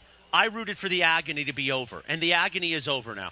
I keep using this reference, Mace. The movie Drive with your friend and our friend Bryan Cranston. Yes, great movie. When Albert Brooks cuts him at the end. Oh yeah. And says it's over now. The pain's over. Yeah. We finally got that last night. So you think that's it? He's done. He's getting He fired. should be, but Travis has made a good point. Lindsay made a good point last night in our group text. now I kind of feel like they're not going to do anything. Well, Johnny I, you've been saying it all day. You think they should, but you don't think they will. They won't. That's horrible. Luckily, I've got another bobblehead for next year. Yeah. Well, you should get an Andrew Friedman bobblehead. Let's get one made. Seriously, Hey, let me take a detour. You mentioned the movie Drive. I don't know. Have you seen the movie Drive, John? No. Oh my God, it's so good. Great movie. Great movie. Such You would a good actually movie. really enjoy it. And there's that scene where Albert Brooks kills Bryan Cranston's character, and that was completely Brian's idea to kill him, to get killed that way. With the sword? With the sword and the cut. If you've not seen that movie, it's definitely one to go watch. Albert Brooks thought he was going to be nominated for an Academy Award, and when he wasn't, he sent out a tweet that said, "You don't like me. You really, really don't like me." He was terrifying. Yeah. So So Johnny, it I haven't was seen a it either. fiery day here, Cappy. Yeah. Well, hey, listen. The Dodger organization, and DeMarco and I will get into it, they should be completely humiliated and ashamed. Thank you. For their performance, Yes. organizationally, top to bottom. I mean, another year. Everybody laughed last year. Oh, the Padres, they got so lucky, and they beat the Dodgers, the big bad Dodgers. Okay, that happened. All right, no problem. But this year, the Humiliating. Arizona Diamondbacks? Humiliating. Smoked you. Really? Yeah. Wait, do you know what their total payroll is? No, what? Not as much as the Do you, Dodgers. do you know, or are you just asking rhetorically? Yeah. So I think that's a rhetorical question. I'm asking rhetorically. Yes. B, I'm about to give you an answer. Okay, good. And Okay. C, it may or may not be accurate, but just work with me. Get on with it. Yeah. The Arizona Diamondbacks have a total salary of $125 million. Wow. Okay. Well, that's impressive. Who's the highest paid player on the Arizona Diamondbacks, and what does he make? That's a good also question. rhetorical, Mace. I would say it's got I'll to tell be you who it either is. Christian Walker or Ketel Marte. It's Marte, and he makes $11 million a year. Wow. So think about that. You have a payroll that is half, and you have one player making 11, not 30. Yep. And look at the return on look at your investment versus the Dodgers' investment. Well, there's no question that they were the young and hungry team in this series. They've got hungry eyes, Mace. Hungry eyes. Please. Yeah. To my head. Yeah. It's too early to sing, Cappy. Yeah, you're right. Wait for your ba ba ba bum. You know what? But I'll tell you this. I love one thing, Mace. Yeah. You are a hurt and passionate Dodger fan. Yes. Even Bergie's hurt because Bergie represents what Dodger fans really are, which is really what the Dodgers are, which is they just expect to show up and win. At no point did Bergie think they're not going to come back and win. Right, Berg? He walked away. Oh, he I'll, did. Well, I'll anyway, speak that's- for him. At no point Yeah. did he. Right. Because, hey, we're entitled to it, man. Well, here's what it is. The word, This is and our- it came up in Twitter today, and I think it applies. Complacency. There is a lot of complacency. There's not in the organization. It's like, You know how you it know is that? what it is. No, you know how you know that? When Andrew Friedman at the trade deadline got you Lance Lynn and, like, Kike. And, and I'm a Rosario, and that was it. Yeah, hey, we're so good that I actually don't have to go out and get better players than we have on our current roster. That's how great we are. Does it make a difference if they go out and sign Ohtani? In terms of keeping those two guys' jobs? No. winning the I mean, series. of justifying this season because they were saving their money to go get Ohtani. Oh. And by the way, if that happens, John, you're so right that they would be over 100 games. You said it earlier. They probably finished about where they thought they would at the beginning of the year, and they didn't have to go spend the money so that they could come back and get Ohtani. Hey, guys, that's why Andrew Friedman's not getting fired. That's why Dave Roberts isn't getting fired. They were happy to overachieve a bit this year. Now let's go get Ohtani. You're describing complacency.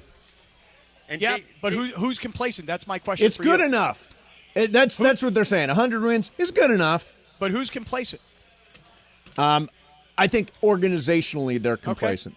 Yep. Yeah. So in the playoffs next year, Cappy, Yeah. your boy Dave Roberts will make poor decisions again. This time with Ohtani. Here's yeah, the you know thing, what by he'll the do? way, if Dave Roberts were to be let go right now, he would wind up being the manager at either San Francisco, San Diego, or Anaheim.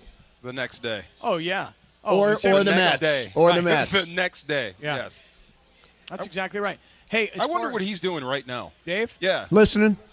He's a big fan. He's a P1. He'll be making no expression at all and showing no emotion. I bet like he does every night in the dugout. Showing no emotion. Yeah. A gutless bum. Yeah. Oh, my God. Yeah. Wow. And all that's left of him in the studio is just 2 feet from that bobblehead. I'm looking at it right now, and by sad. the way, those feet are like sideways. Yeah. You That is completely scary. mangled I saw him. that video. What is wrong with you? That is scary. Why would you do such a thing? I would No, do it. he's been promising for many weeks. Jeez. He said the hammer was coming out. You right let at him 10 do o'clock. it. Wow, come on. And I'm doing it in front of Travis's face this morning was so joyous. I bet the FBI has that video. Keep this guy under watch. Well, easy now. Easy. Hey, has the COT showed up? They're on their way. I just got a text from Crypto Ray. He's on his way. Good. Well, but hold on. The very first member is in the house. Yeah. Mace, do you follow Lil Cappy on Twitter? Oh, I don't follow Lil Cappy. You should I don't. follow Lil I don't Cappy. think. Is that the official name? I think it's at Lil, Lil. At Lil. At Lil Cappy, Kappy, at Lil Cappy 710. Look what he's wearing. Oh, I see it. Yeah, I'm following him right now. Lil Cappy 710. Yeah. Lil Cappy shows up to support the Shadano and Cap Circle of Trust. Right. Do you want to see what he's rocking? I'm today? his I can put him on 40. I'm his YouTube. 42nd follower. But it says Nice. Little Cappy 710 hasn't posted. I don't think he knows how to yet. Okay. Yeah, you're right. He has not sent out a tweet Seriously. yet. You might be right. Lil Cappy is wearing Those little felt hands can't quite operate the He keyboard. doesn't know how to do it yet. Yeah. Those hands are soft, though. I'll tell you that. They are. How They would you feel know? good on you. Yeah, Don't they do. ask. Don't ask. Yeah. So, DeMarco, Lil Cappy, I think, in an effort to ingratiate himself into your world, You think so? Yeah. he's wearing like a Rams apron. right And a chef's hat.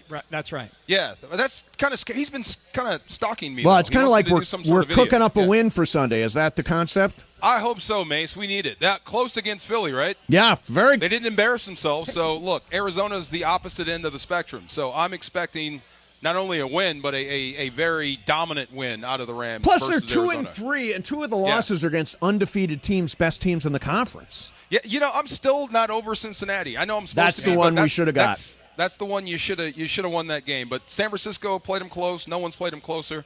You almost had Philly.